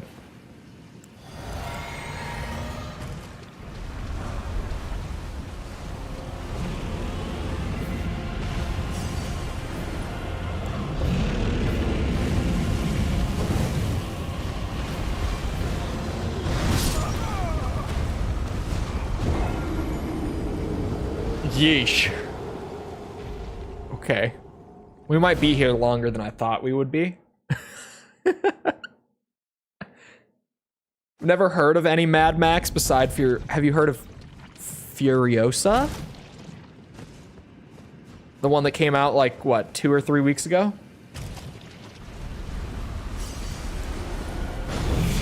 Oh, I meant to swap off. There we go.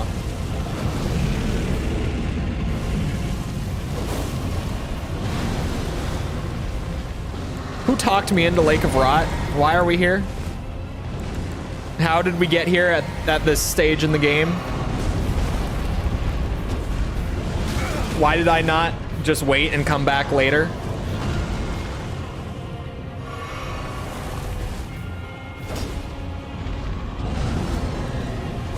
OG Mel Gibson movies for the win. Look, I've got a hot take. I've got a hot take regarding Mel Gibson. Right? I do.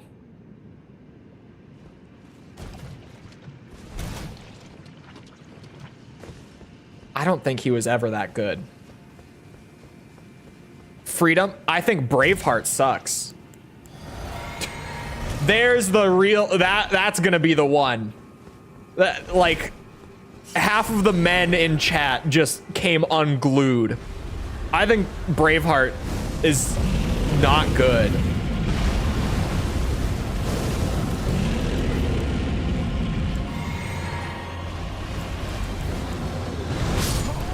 Fuck my ass. Jesus Christ. Not the only one who doesn't like good movies. No, Braveheart is not a good movie. Come on. Not the... I can always go for... Yeah, Lethal Weapon. I like Lethal Weapon. I like Lethal Weapon. Hold on. Let me pull up his what's it? Resume real quick. I can run through it real quick.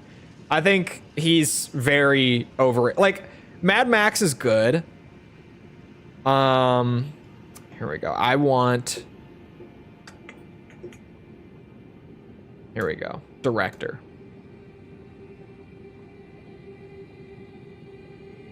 Oh, sorry. He didn't direct Mad Max. Okay. Especially as a director, I think he's not great. Looking at it now, because holy shit.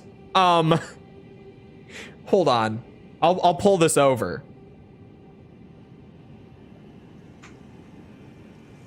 I'll pull this over. Especially as a director now, I'm like, oh boy. Yeah, you guys see this? He's doing follow-ups to The Passion of the Christ. Hacksaw Ridge was actually solid. I thought that was okay. I don't like Braveheart. I think it's incredibly overrated. The Passion, no. It's like one of those movies that, you know, you watch once and you never want to watch it again. Ever. I don't even know what the hell Apocalypto is, and I'm probably better off for it.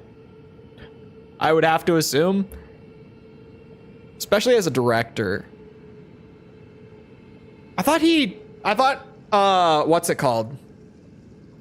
I thought Mad Max was like Braveheart, where he had directed it as well. Was he a producer on Mad Max? No.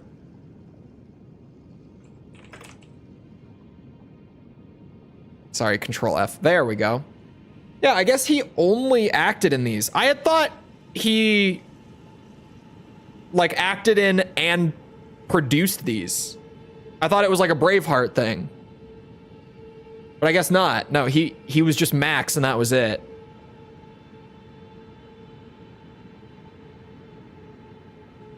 And Lethal Weapon, too.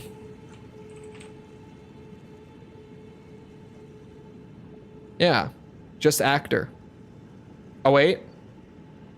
Oh, he directed a video diary about... For a second, I was like, oh, wait. But no, he directed a video diary about Lethal Weapon 3. It's about the Aztecs and Incas before Europeans arrive. Oh, that would actually... I might enjoy that. That sounds like something I would like, actually. Fuck your what? You call me out of pocket? It's not like I haven't said it before. We're gonna try the no-rot approach again. We're gonna try it. See if I can't make it work. I shouldn't push it. Like, I want to push it because I drank my physic already, which was stupid. But I know better.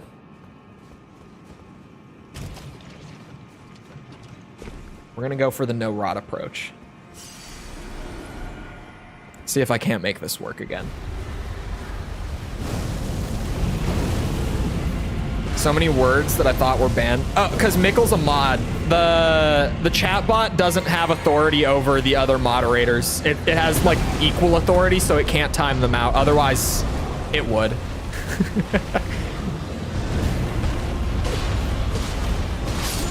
Oof. Yeah, he just hurts. He just hurts.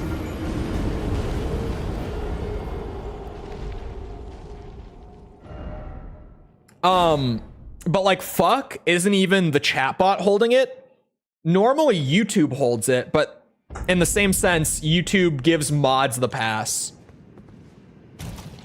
on that one. Normally the chatbot isn't even the one holding back like profanity stuff. That's actually just YouTube that does that, which is super fun. We can't use like adult words as adults on a channel that is literally in the YouTube system as not being for kids. I intentionally registered myself as such in the system so that if I ever had like monetization problems from like swearing too much, it wouldn't impact the channel as heavily because I never claimed to be like a kids friendly channel. And yet still we can't use big boy words here. Like, come on, YouTube, what are we doing?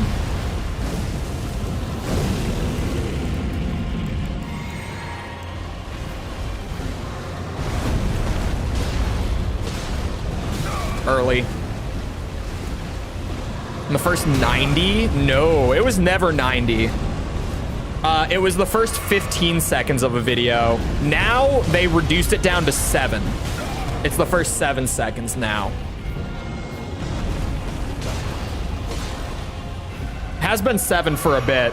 That change was a good while ago. That was back when all the RT game stuff was going on. For anyone who's like in the loop on that, that's when they changed it. They changed it for a particular Irish crybaby who couldn't go 15 seconds without saying the F word. Ow.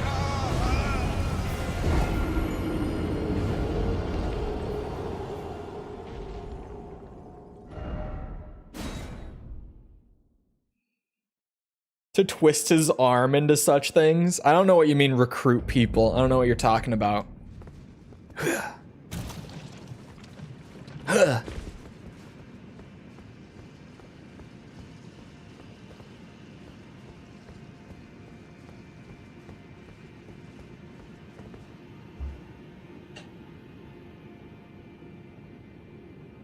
I did not. Really hating on RT here. I've said the same thing every time like the whole 15-second thing comes up. Cause I still feel the same way about it. It's like, yep, it applied to everyone. And we all made it work. But then the one guy who just couldn't even be bothered to read the rules had to make like a whole movement out of it. It was and still is, when looking back on it, fucking stupid. It's ridiculous.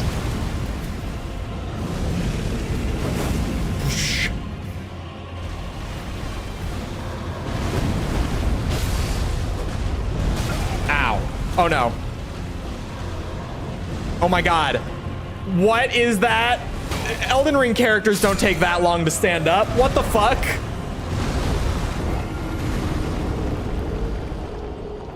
Hot take, the Lake of Rot is a really good area. That's a very hot take, because it's wrong. It's just wrong. Okay, we run.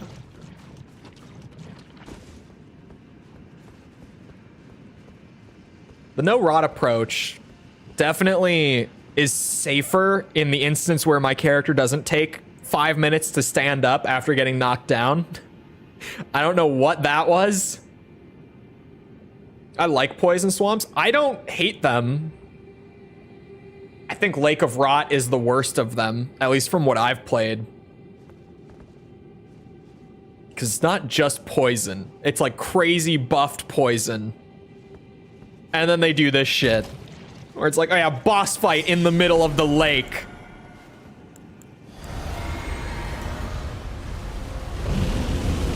Whoosh. Whoosh. Uh-oh. Fuck. And not a pushover of a boss by any means either.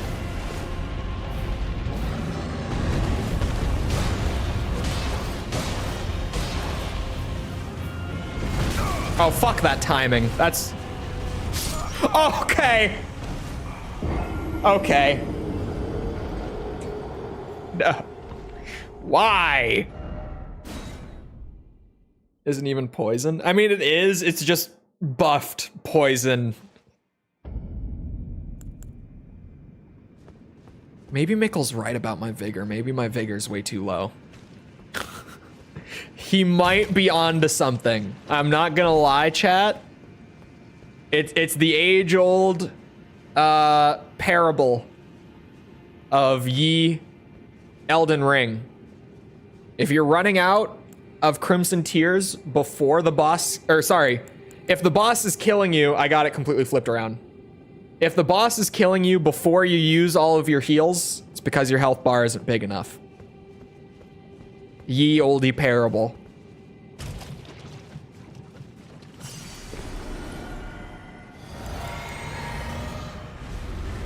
Your health? Yeah, it's the stat that determines your health. Might be on the low side. Perhaps.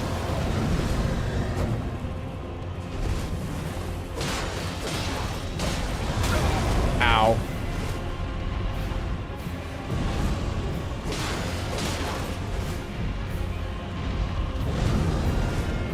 I always hear Mikkel telling you your health is too low. Well, because Elden Ring scales damage really quickly compared to most Souls games. Ow. So, like, legitimately, I feel like if I don't just, like, scale my health up all the way before scaling everything else, then I get into this situation where my health is too low again. Like, I feel like if I wanted to do a playthrough where my health isn't too low, I would need to just, like, go straight to 50 before touching any other stats. I feel like that's the only way to have enough in this game.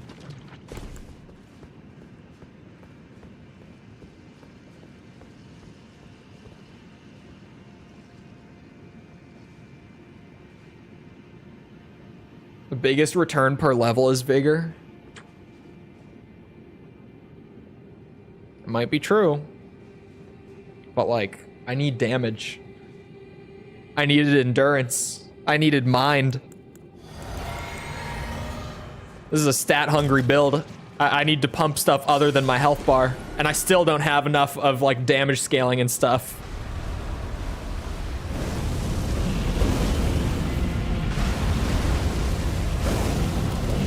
Oh, for a second, I thought that wasn't gonna hit him. I was about to lose it. I was about to get so pissed. Oh, fuck. No! Roll.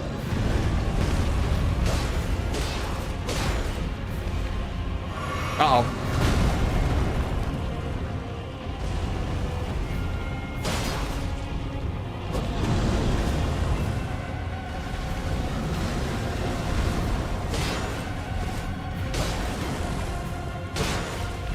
Uh-oh. It's coming back. It's coming back! I pressed the button and I knew it, like, input queued it, and then I realized it's the rot making life hard for him. That run, it was the rot. Normally, I'm just dying from the boss. The boss, one hit from this guy is like 60% of my health bar right now. So, you know, maybe I do need a little more health. Maybe.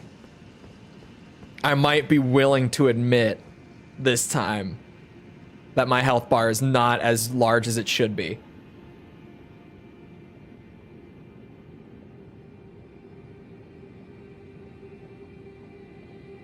You wouldn't need so much damage if you could survive long enough. Yeah, but like the damage... You know, killing the boss faster means less room for me to make mistakes and get killed, right?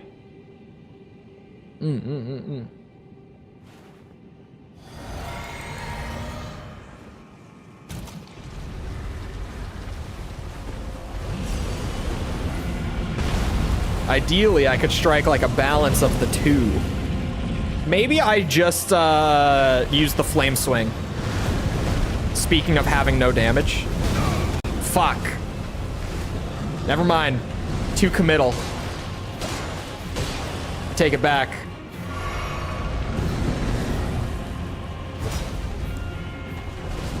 Oh my god.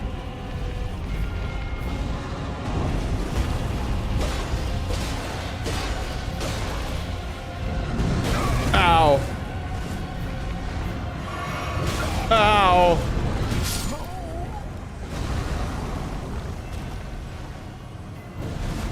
He hit me grounded. Your flasks are also really poorly scaled. They are? What level are they supposed to be? Would you say? Because they're at 7.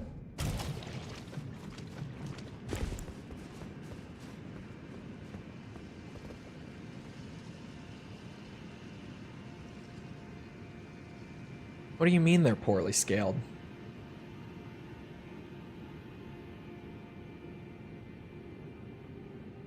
Usually speedrun it to max flasks. I feel like my flasks are normal. What's max flask level again?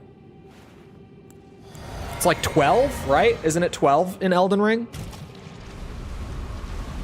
And I'm like at about the halfway point with a little over halfway to max on flasks.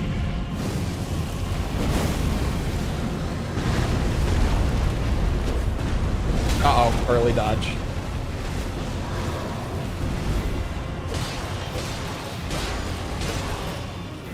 I don't think my flasks are the problem. Uh-oh. Oh, for fuck, that's the problem.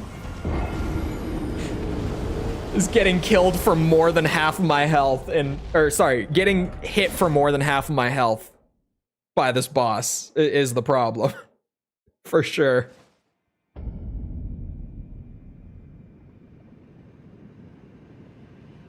Skill issue? It's that when I do make the slip, it's more than half of my health bar taken off.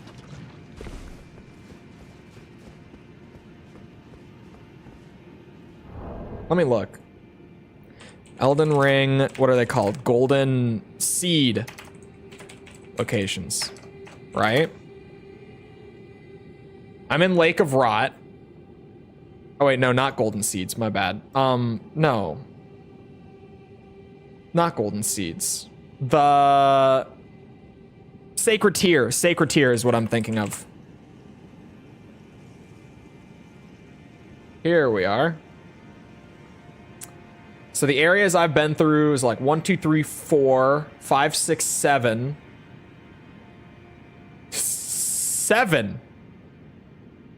Wait, I missed one. I could have 8. I missed one. Hold on.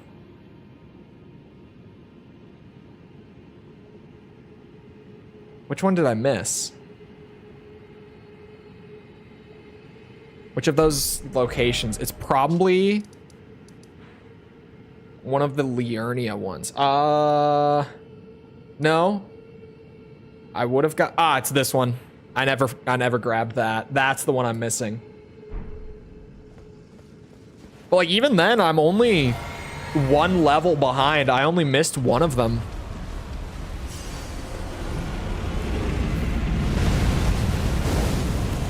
I don't think it's my flasks. I don't. Oh. This is a bad idea. Maybe still a bad idea? Oh, it was, but we got lucky.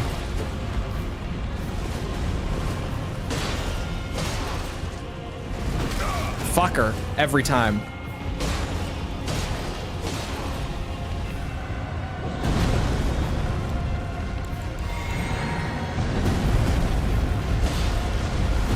Merly, I also dodge that early every time.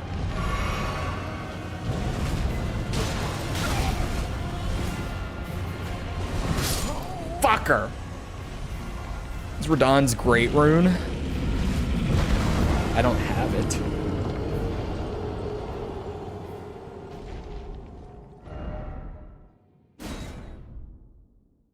But he doesn't know how big the levels are. It's only 1. You guys are like, oh, your flasks are awful right now. They're so behind. It's 1 level. That's what I was getting at. Uno. Missed a single item to upgrade it. They're not behind. They're very close to where they should be, actually.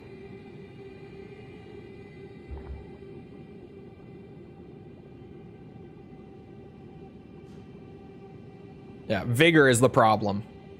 The flasks are not the problem. Go, go, go, go, go.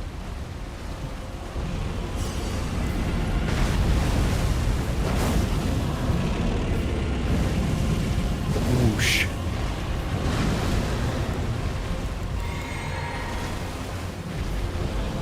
I do gotta go to that church though, now that I know I missed it. Uh-oh.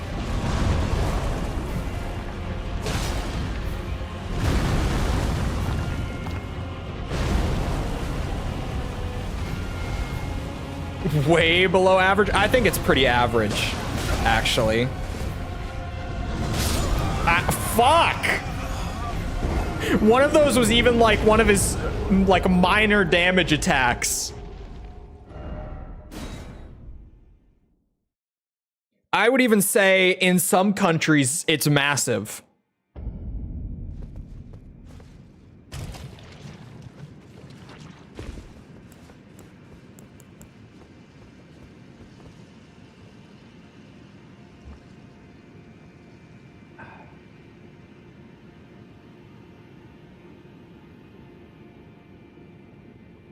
Oh my god, I've been playing this game for 2 hours? Since when? I'm at 40 right now. I'm at 36 right now.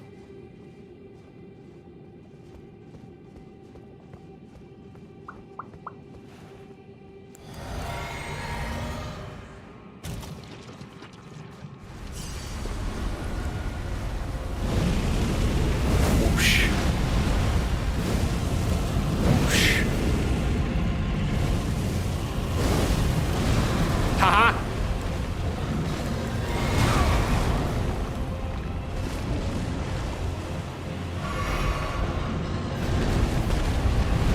Uh-oh.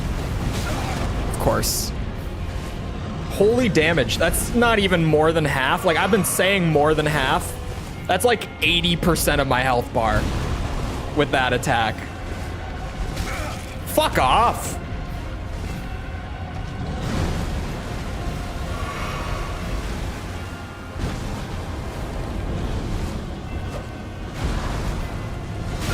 Oh my god.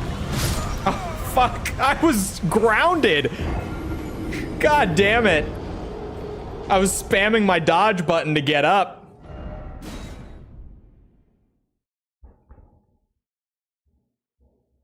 Holy damage, isn't that your build? It is. I haven't been to Landell yet, so I don't really have any good holy items. The holy damage and items have been memed to shit and back in Elden Ring, because you get like all of the actual good holy stuff like in the later half of the game, but by that point in the game, like every enemy in the game is super resistant to holy damage. So by the time that you actually get everything that's good for that damage type, the damage type is practically useless because all the enemies have been designed to make it such.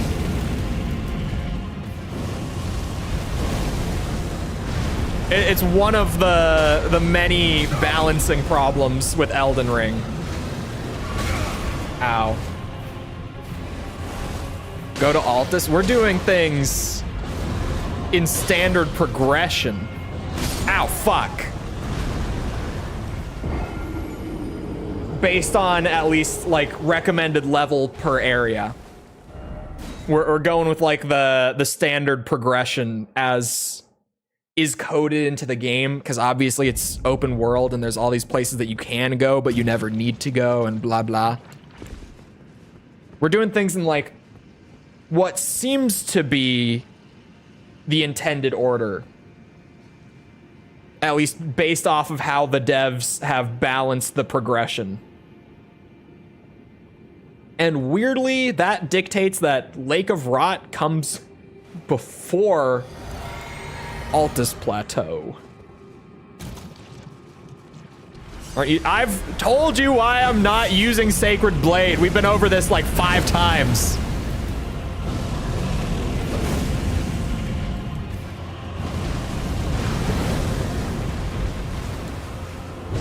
Oh god.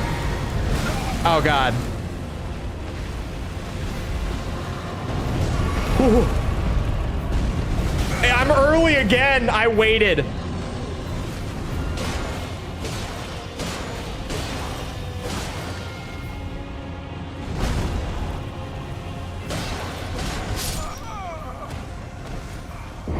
What? I thought, okay.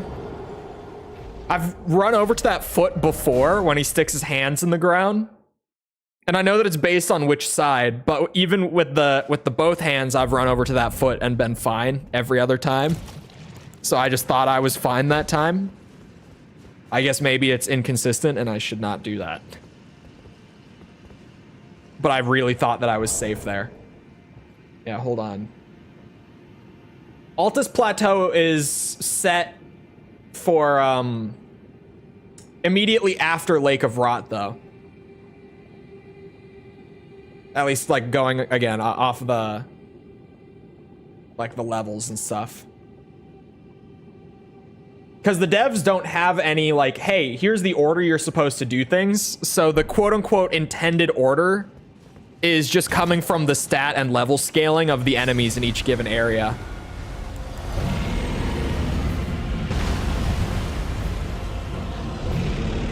Oh, I should have been... Fuck, I forgot.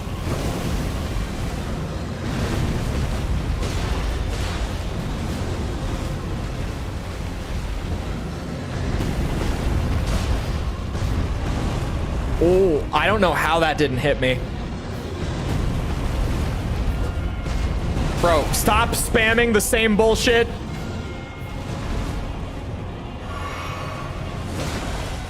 He did it again, too. What the fuck? It's like he's only got one move. He's doing it again. Oh, that's crazy. Uh-oh.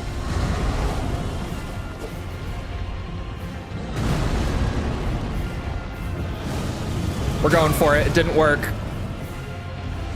Oh, I'm dead. Shit. They could have gone down the Skyrim route. Yeah, a lot of games, especially nowadays, are just doing like level scaling.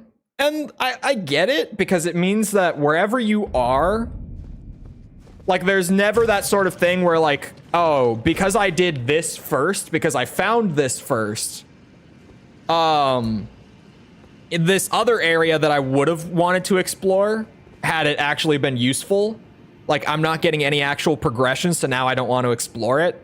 Like that's why a lot of games are moving away from it, is to avoid that situation.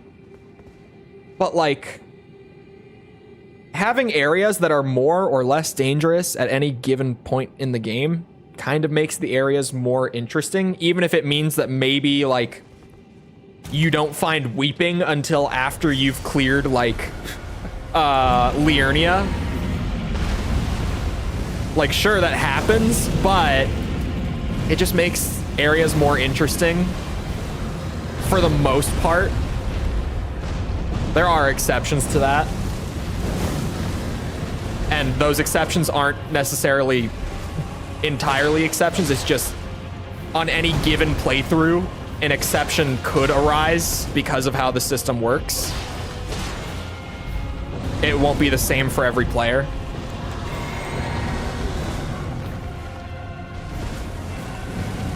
It's one of those where like neither method is perfect, so there's not really a right or wrong.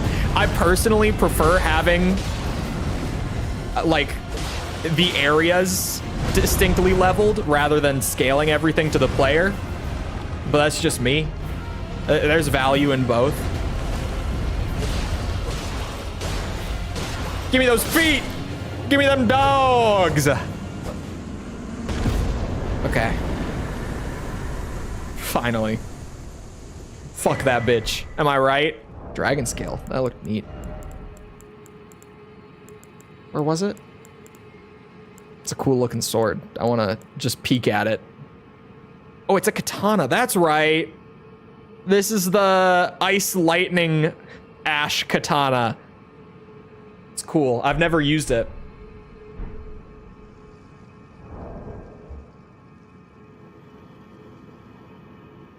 Give me a guess what rune level you think that... Oh my holy health bar. This is from you playing Mikkel. This is your character.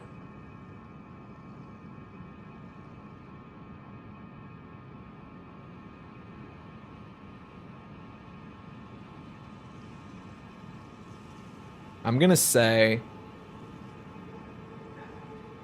It's weird, because, like, you're in the mountains, but it's a Mikkel character, I think. That... Actually, is it your character or not Mikkel? That genuinely changes my answer. If this is a normal human being playing the game, that changes my answer. This is a YouTuber. He's doing a PvP only leveling where he's going through the PvE. He's gonna be like 90, it's a YouTuber, 92. Final answer. Calling Mikkel abnormal. Mikkel does like rune level 1. Mikkel intentionally keeps his level as low as possible. 80? That's exactly what I was just bitching about then. He's literally just scaling his health. Well, I guess he's doing PvP. It's a little different. But that is like exactly what I was just complaining about. Where it kind of feels like if you actually want to keep up with the vigor scaling in this game, you just have to primarily scale it like all the way up until final soft cap, pretty much. You can't spend too much time scaling other stats. It's exactly what I was bitching about. Because if he's level 80 with his health bar literally halfway across the screen, he deals a lot better damage. Well, it's probably because it looked like strength, right? What did he have in his hand? Hold on. Oh, wait, no, Dex. That's Dex, isn't it?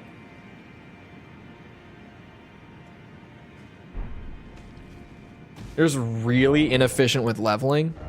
Well, it's because this build, and most builds that I've done, to be fair, are super stat hungry.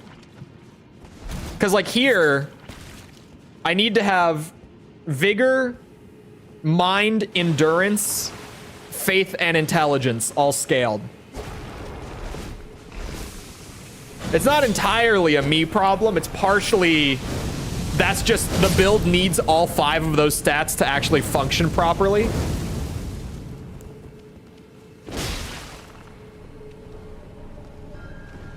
So, you know, the whole, he's leveling strength arcane, or sorry, he's doing strength arcane. Is that strength? What weapon is that? Doesn't look like a strength weapon.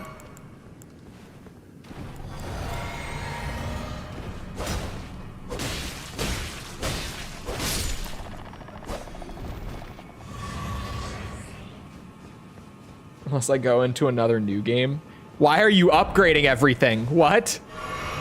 What do you mean you've run out of smithing stones?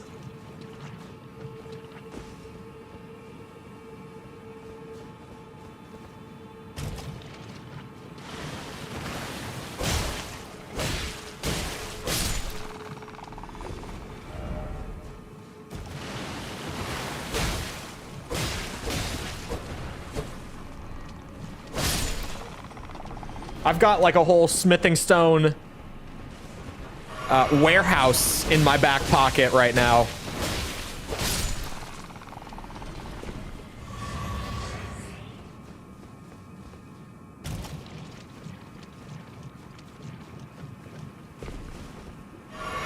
Chug.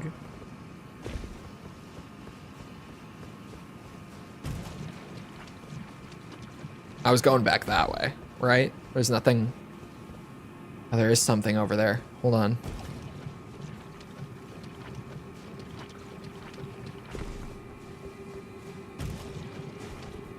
Why are there bitches in the water? Chole be rot maxing. Oh, I know what I was gonna go do after the boss. I couldn't remember after I went and got the level. I was gonna go and swipe that that sacred tear real quick. The one that I missed, because I should be at +8. It's not like the biggest deal ever that I'm not, but like I should be. I should go grab that. Banished Knight Greatsword. That must just be a weird angle, like the screenshot that you grabbed, because it does not look like a greatsword from that angle. Initially, I thought it was a strength weapon, like at a glance, because I just saw he was two-handing it. But then when I looked, it looked like a small sword. Like I thought it was a dex weapon when I looked back at it to actually see what weapon he had. It must just be a really weird angle for it, where like the perspective makes it look way smaller than it is. Or maybe it's just a really small, sorry, I mean average-sized strength weapon.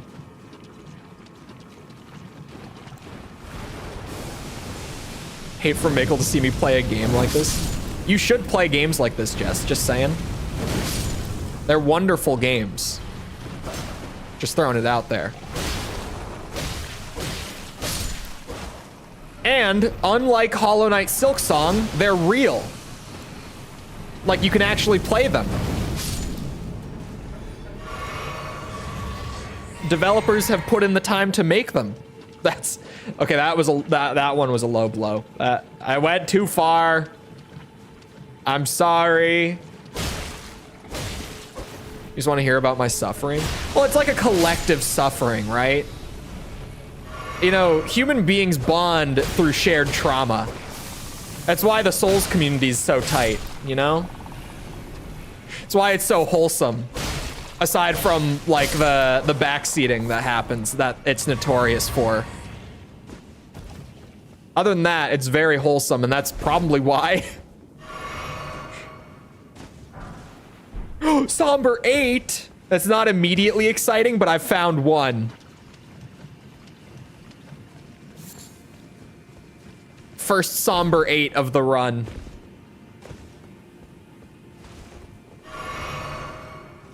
Love a good RPG, but I'm bad at them. These are great. Especially, what's it? You've got a beef PC, Jess.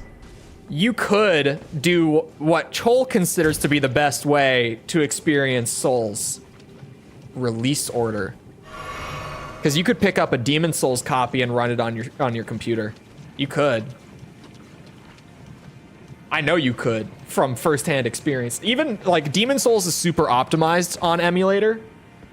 Like mid-range PCs can run it great. With a couple issues. Do I have Demon Souls? It's not on Steam. It's PS3 only, and then the remake is PS5 only. You would know. Unless you've just got this pile of like inherited PS3 games that you're sitting on. I don't know. Maybe you do.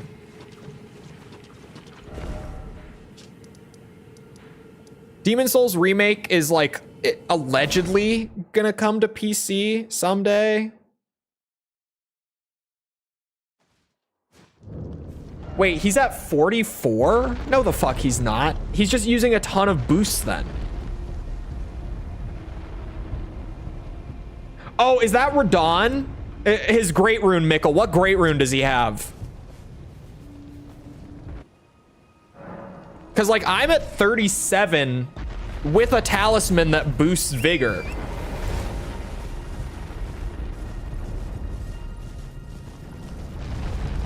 Last time I did that was for, like, Game Boy Color games. Oh, yeah, and Game Boy emulation is, like, little to no configuration, too. It's pretty much just like, yeah, throw in the dumped copy, you start it up, boom, Game Boy game.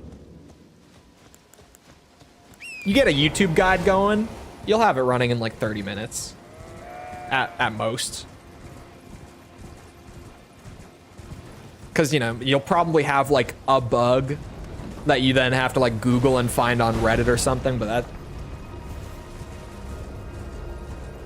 the Viridian Amber metal that's boosting his HP like that. Is it like a +1 or a +2? That one has like +1, +2, right? Oh, you have Prepare to Die edition? Don't play Prepare to Die edition. Do not. It is notoriously one of the worst PC ports of a great video game ever. Why are you sitting on that? Who Who threw this onto you? Or did you like pick it up on sale before they did the remaster?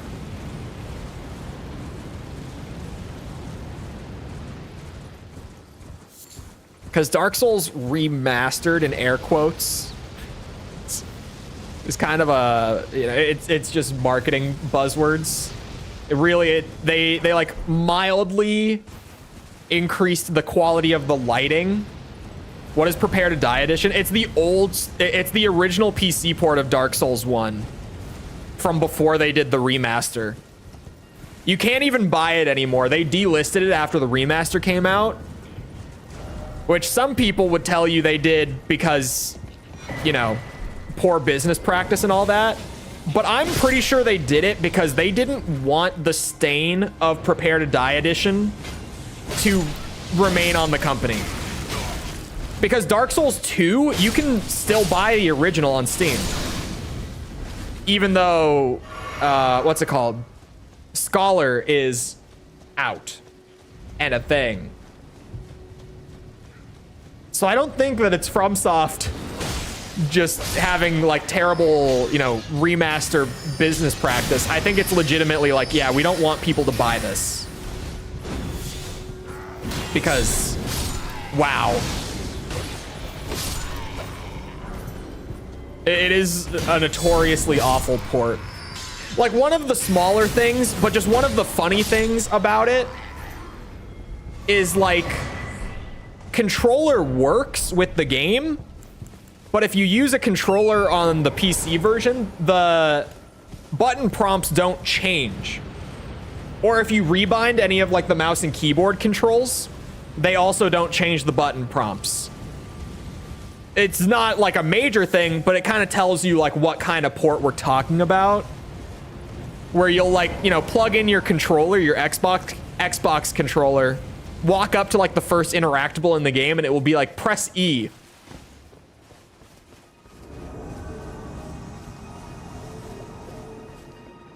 What was wrong with it? A lot of bugs, a lot of performance problems, a lot of input problems like that.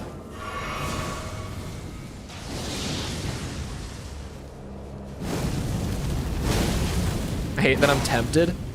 Doing release order works really well too, because Demon Souls... Ow, fuck. I mean, Elden Ring is probably... Well, Demon Souls on the whole is probably the easiest game. But it's kind of a give and take with Elden Ring.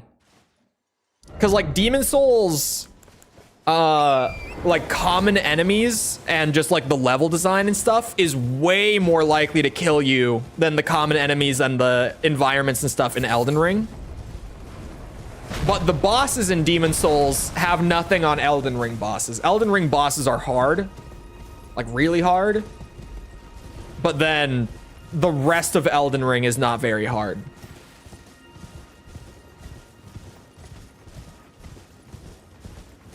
I feel like Souls would be too much. Souls gets overplayed. It's really not that bad.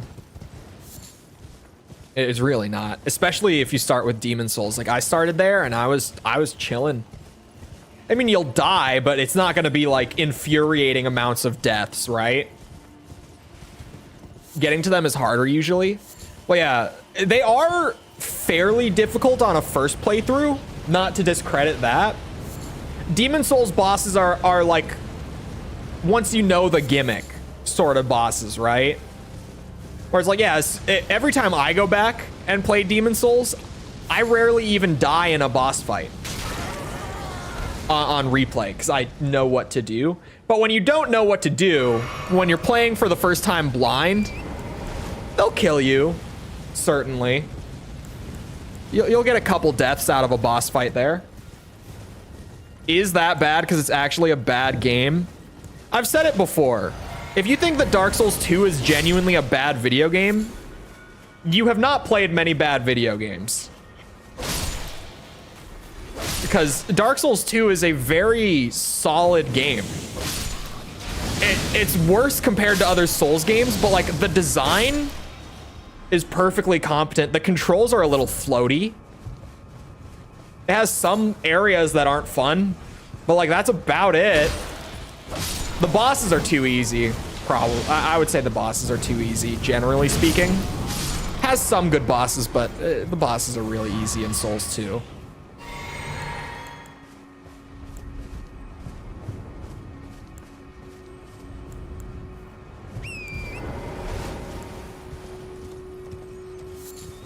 Remember how hard Vanguard was before it got figured out? Yeah, like, once you know the bosses, they're really, like, False Idol is one. I remember dying a good amount to False Idol on my first playthrough. Not like a ton, but like 3-4 times. And then, I mean, now, bro, I couldn't tell you when the last time I died. It had to have been years ago, the last time I died to False Idol, right? Because once you know, knowing is like 70% of the challenge in Demon Souls boss fights. Like, mechanical skill really is only like 30% of it in that game. It's not a bad thing, it's just very different from what the Souls games turned into down the line.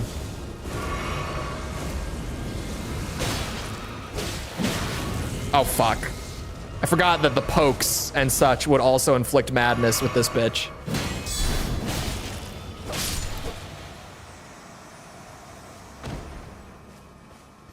The 70th time is the charm. No, 70 times is not happening in Demon Souls. Although I say that, and I did have a friend once upon a time. I've told this story before. I tried to get a buddy into Demon Souls. He died 3 times to Phalanx and then dropped the game and never picked it back up. So I've witnessed it. I wish I was joking about that too. It's a good friend of mine, and still to this day I'm like, dude. What? What? Does he not know what a firebomb is? Yeah, he was like, don't tell me like anything. Let me figure it all out. Because he didn't beat Elden Ring, but he played a good bit of Elden Ring. And I watched him sit there and die to Phalanx like 3 times. And I was really, I was dumbfounded. I think he got through like the academy in Elden Ring. I say a good amount. I don't think he got very far. He was playing it on Game Pass. Or not on Game Pass, sorry. There was like a trial run with games with gold or something like that. I don't think it was Game Pass. It's not on Game Pass, is it, chat? Something like that. He played it on Xbox because he had it for free on Xbox for like a limited time.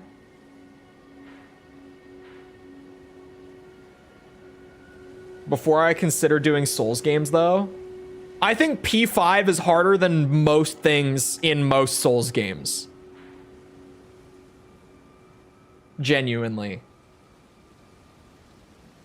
We couldn't figure out how to beat the first Colossus and Scholar of the First Sin, but oh, they were a kid at the time. No, we're talking like, this was like a year ago.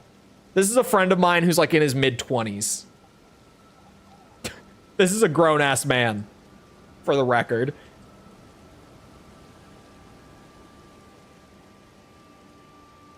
I can console myself by saying at least I did P5. Oh, Shadow of the Colossus. Scholar of the First Sin. Jesus Christ, my brain.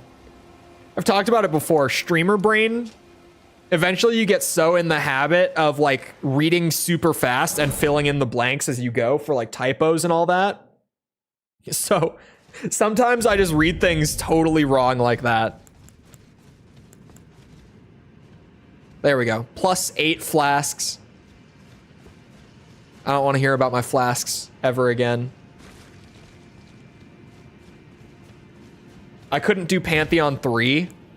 Yeah, I feel like the God Home DLC in Hollow Knight is genuinely harder than like most things in Souls. Pantheon 1 and 2 are pretty breezy, but past that point, like 3, 4, and especially 5 are significantly harder than most things in the Soulsborne library. Like, I probably had a harder time with Melania than Pantheon 3 and 4. But I had a harder time with Pantheon 5 than I did with Millennia, for sure. Once you realize Flame Cleanse Me is free, that's the thing. I'm trying to stay on brand here, at least as much as possible. So Flame Incants are not in the cards. You know, I like to...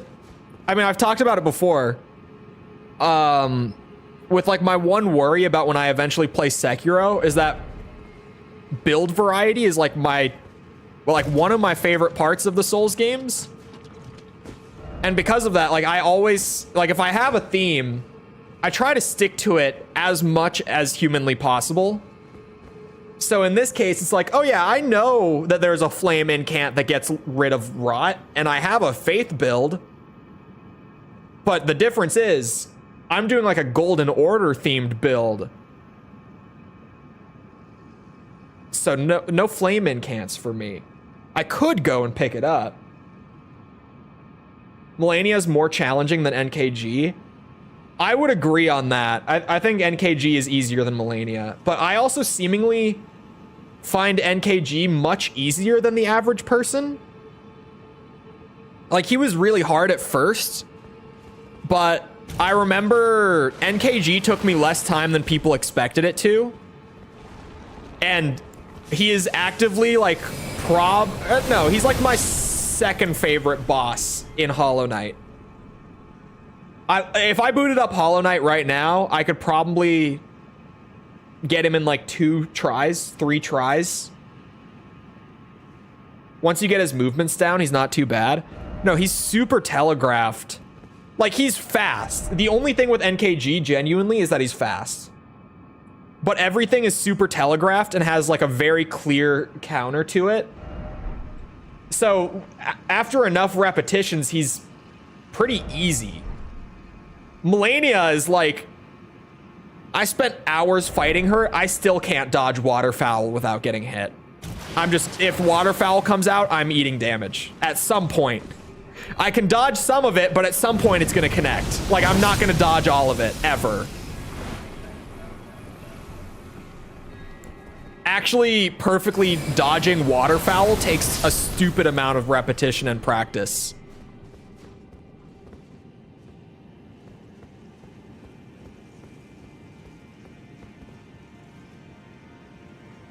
More like a hybrid between character action and Tenchu? No. It's so...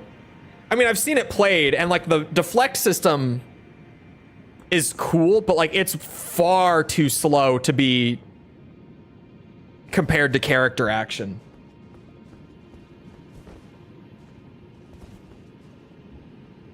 Or sorry, not slow necessarily. Slow a little bit, but it's not far too slow. It's too slow, not like by an insane amount. I put that wrong. My brain was doing 2 thoughts at once and combined them. It's too slow, not by a ton, but too slow, and nowhere near varied enough to be character action. Like, the amount of attacks at your disposal. Because character action is like defined by combat sandboxes, right? To be character action, you gotta have like big movesets. Big combos that flow together between the moves at your disposal. That's character action.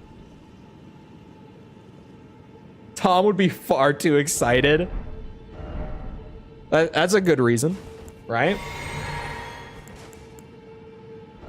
Frostpots cheese her easily? I've never even heard that before.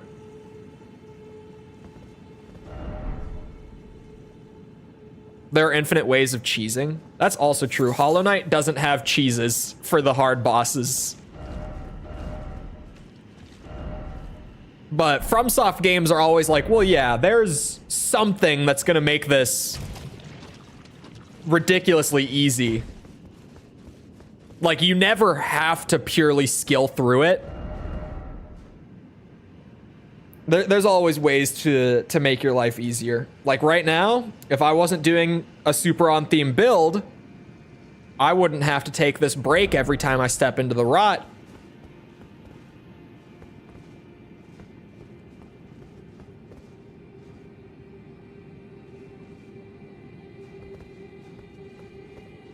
are a lot more gimmicky. Yeah. Hollow Knight is like legitimately, especially late game, it's like, oh yeah, every attack has one way to avoid damage. You just have to do that. Like, you don't have options here. You do this, or we kill you. Choice is yours. Like, especially once you start getting stuff like, what's it? What's the name of the P4 boss? Something Vessel? Or like Absolute Radiance. Those bosses are like, do this or die. Do it now or we kill you. Pass the skill check or reset. Pure Vessel, thank you. Pure Vessel. I can't believe I forget his name so often, because that is my favorite boss in Hollow Knight, is Pure Vessel. If you never ever learned parry mechanics, how buggered would you be? None at all.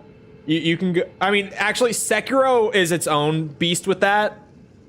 Sekiro is an entire game built around parry mechanics. Every other Souls game, it's an optional thing. You never have to use it if you don't want to. It's really fun. I would recommend it, but you never have to. I'm not using any parry on this playthrough, because you can dodge roll instead. Or you can just hold up the shield like normal. Options. I don't ever parry, I'm fine. I haven't done a parry build in a long time. I should. I really like playing with parry builds, but it's been ages. I never parry, I always forget. So this is why you don't play Berserker on Killing Floor 2. I see now why this is not one of the perks in your arsenal. Because obviously, everyone who plays Berserker knows that it's one of the most fun perks. I just don't parry? Jess. You can't tell me that you play it and just don't parry. This is worse than just not playing it by like a significant amount. What's out? Why are there basilisks out there? There's gotta be something out there.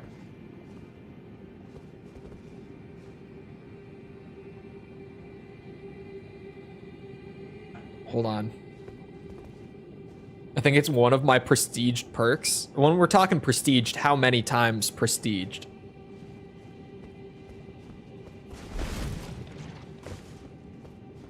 Or rolling like Limp Bizkit. Because I want to go at this point. They ruined the timing that Demons in Dark Souls 1 had. Well, I wouldn't say ruined, I would say fixed.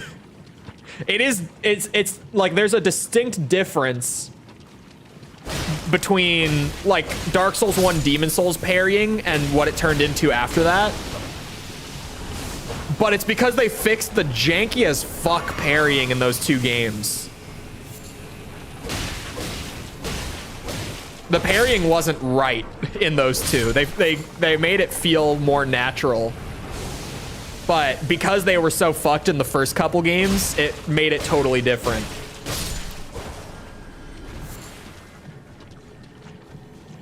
There were actually just basilisks like walking around for the hell of it out here. I guess maybe they would like aggro if you hit that guy. Oh, it's a somber 6. Great. I'm glad I ran out for this.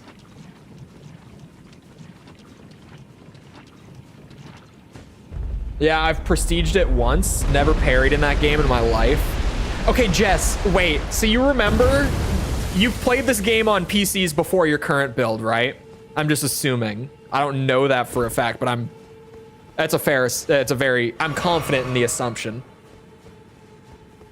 Everyone talking about, like at False's community night, how long Killing Floor 2 takes to start up gave me flashbacks to like, oh yeah, this game takes fucking ages to start up. Because on my new PC, it doesn't anymore. And I'm sure that you have the same thing, where it doesn't do that.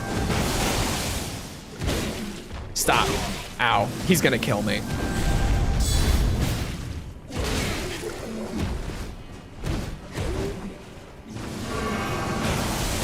Oh.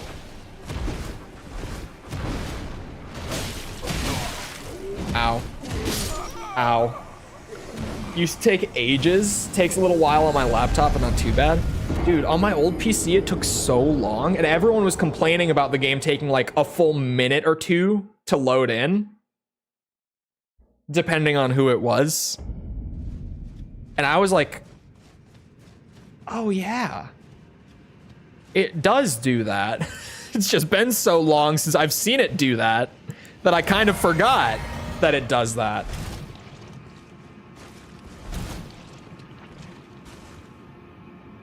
Oh my god, the rim lag. I will never forget rim lag. It was horrific. Beefy PCs are great. They really are. It's probably, I don't know what, it's gotta be like CPU and drive dependent, right? It's probably the mix of like the super new fancy CPU, and I used to be on a hard drive like last I played it prior to this PC. Now I'm on an SSD. It's probably those two together just making like an actual world of difference. Finally at level 24 medic, might be able to prestige from that one soon. Don't think you get XP. You do get XP on custom servers. On False's server, my perks were leveling as we were playing.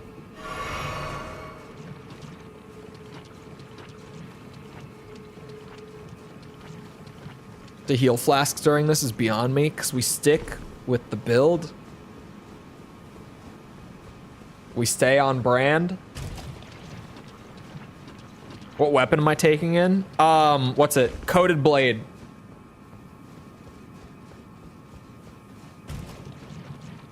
Why he doesn't get that grace around the corner? What grace around the corner? What are we talking about, grace around the corner?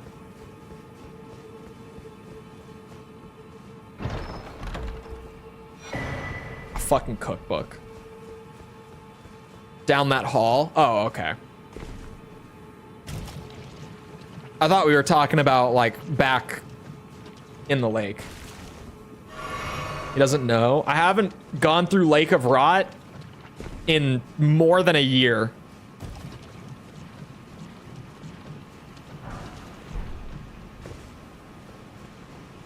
A year minimum. Probably longer. I just don't know exactly how long it would have been.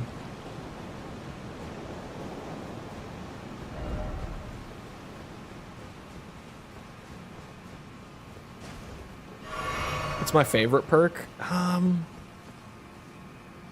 like Berserker a lot. Like historically, that's just the perk I've played the most. I don't really know. I like Gunslinger a ton.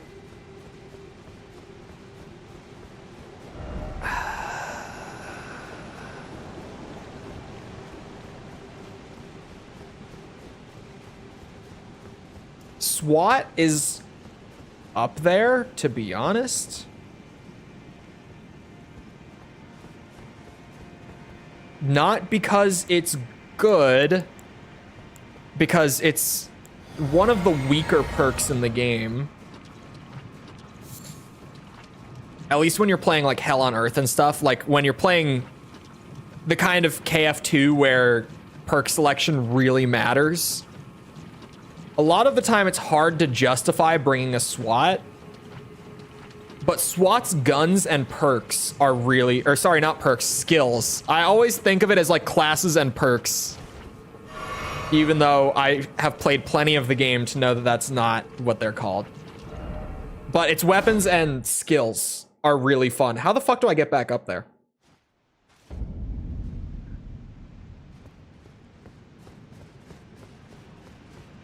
Demo is one of the few... I play demo here and there. It's probably on the lower end for me. Like, overall. But again, you know, like, Suicidal and Hell on Earth are the difficulties that I play. So it's kind of... Demo is a perk that's really good, but kind of linear for my taste. Just because, like, especially Hell on Earth, when you play demo, you kind of have to take, like, C4 and a pistol of your choice. I normally go Deagle and an RPG. And, like, that's really the only loadout you can justify running on Hell on Earth lobbies, especially. I feel too restricted playing demo. I've never used C4. Are you shitting me? Jess. Jess. Use the C4. It's so good. It's so good.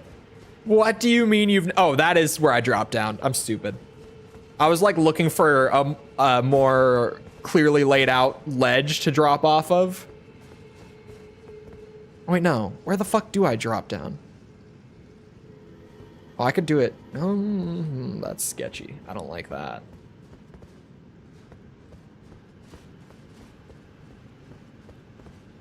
Oh, I do drop down right here. I'm very stupid. Okay. Found it. Try bug. It was a good effort. I don't trust myself. Oh yeah, you can blow yourself up really easy with it. Even with like a leveled demo. You can one-shot yourself with C4, can't you? Even like at max. I know you can at low level. Oh my god, Jess, when I was playing in False's lobby, I think you saw it. Probably because I think you healed me when it happened. I tossed a C4 into a room and it stuck to a Zed who then ran right up to me and my dumb ass pulled it. And my level 1 demo, I have like no explosive resistance. I actually dropped to literal 1 HP and I shit myself when it happened. I thought I was dead. And I hadn't died that whole night. I was literally complaining about how easy it was to snooze. So I actually shit myself when it happened. I think yeah, there was a point where I actually blew myself to 1 HP. And I swear, like my eyes bulged out of my head. I was like, I can't die after complaining that it's too easy with this many people. I think Snooze will be there tonight. I don't know if he will or won't be. I'm gonna try to talk him into Suicidal if we've got more than 6 people. Well, I don't know, because we had like 10 the entire time. So it kind of depends. I don't think we're gonna have that many tonight, because it's not... Because False's scheduling is a little weirder this time. I don't think it's gonna be a full 10 person again.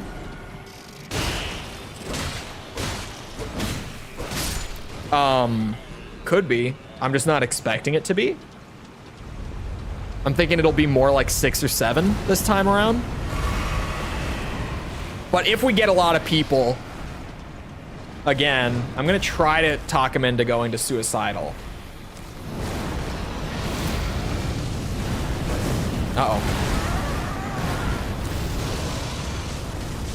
That's not good. Game is too easy, so let me kill myself. It was really, like, I had been telling him, I'm like, I think we could probably bump it, but we just weren't doing it because a lot of people in the lobby were new. Like, genuinely, a lot of people in the lobby with False's stream had picked it up on, like, the $2 sale and had never played it before. So, like, we were on hard, and it was really easy for, like, me and Snooze and Jess. And even for some of the people who were new, they were even like, yeah, this is really easy.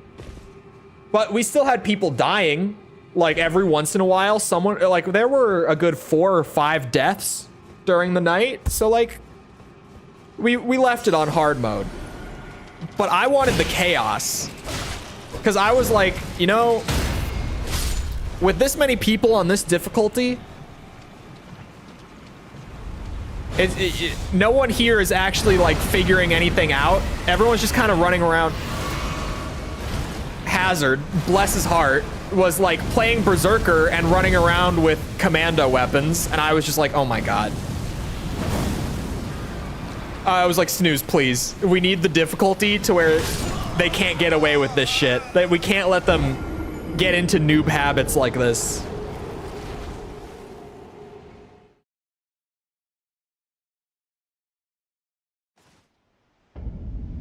I had a firebug using a medic RPG. Wait. Oh, earlier you were playing Publix. I was like, did I just miss that? What?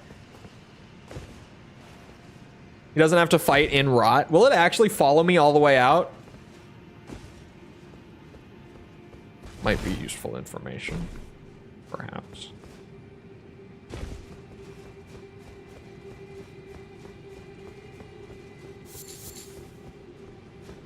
Check this out. Oh. Now check this out. Uh-oh. Man, that laser beam, it's just not what it once was, huh? It's really not. Medic takes so long to level up. It does. Well, at least if you're playing Medic well, this is what sucks about leveling Medic, right? Is if you're playing it the right way, it takes ages to level up. If you just fucking combat Medic, like you take the right hand of the skill tree, you'll level it so much faster. Because you get way more XP just clearing Zeds with the combat skills than you do actually healing people.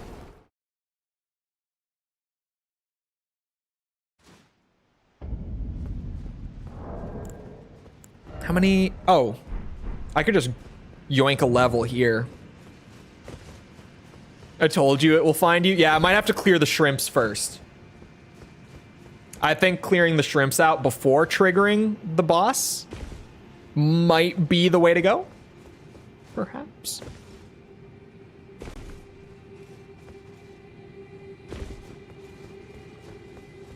Everyone is just so used to battle medics. Well, yeah, they're kind of a problem. Genuinely, it's a lot of lobbies.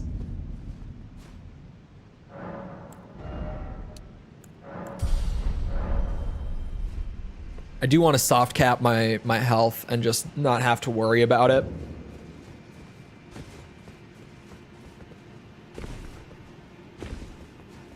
Oh, I keep jumping over it every time.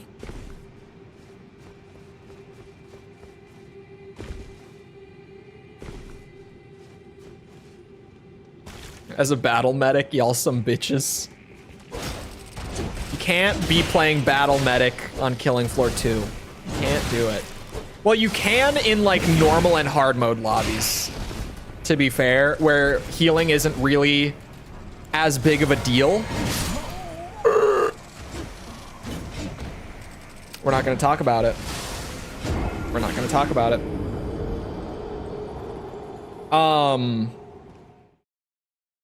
But yeah, as soon as you're onto Suicidal or Hell on Earth, people need the healing.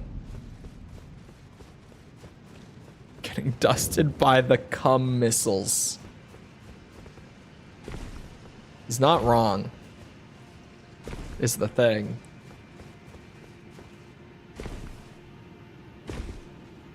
I definitely want to clear these guys out first. Because, like, I can fight these big bitches. Oh my god, that wind up. Ain't no way.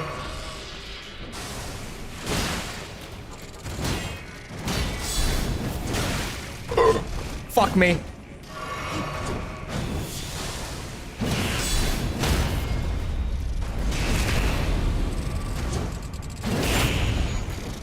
Just flame sweep them? No.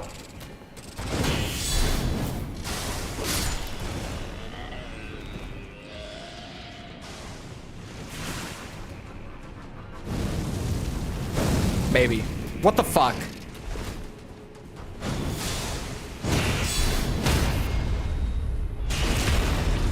Okay. I think I figured out what I should be doing with them. Endless mode is great. For leveling, endless mode is honestly the way to go. I like endless mode in general. Like, I like the modifiers and stuff that come on at random. It is just a good time, but especially if you're trying to level perks, endless mode goes significantly faster. Less time spent fighting bosses.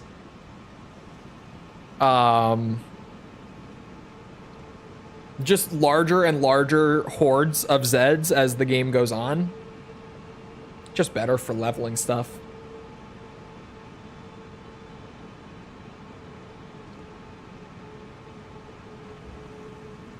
I can wait this rot buildup out.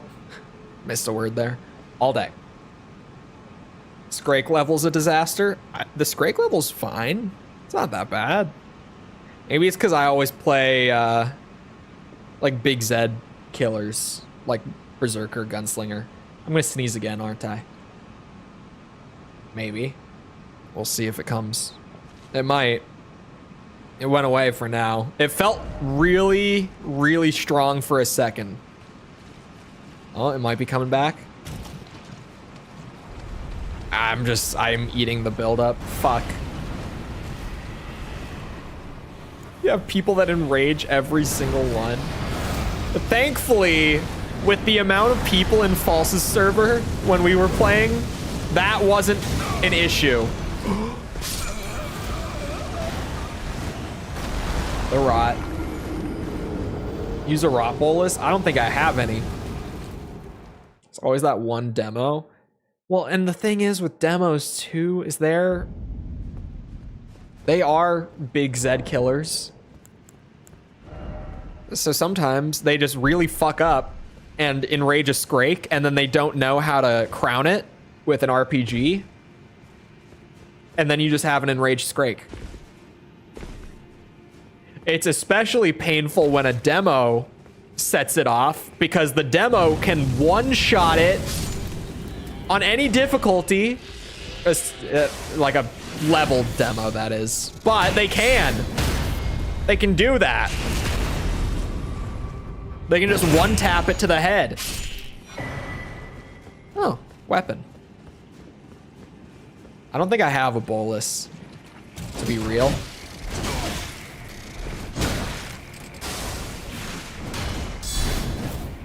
Okay. Bitch. Come on. Come on. Oh, build up. Fuck. I thought the iframes applied to build up too. Well, the more you know. Oh, and it's the bad one, dude. Yeah, that might just... this might just be a wash, this run here.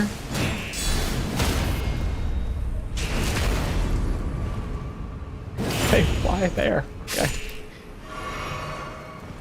Ain't no way I'm fighting him.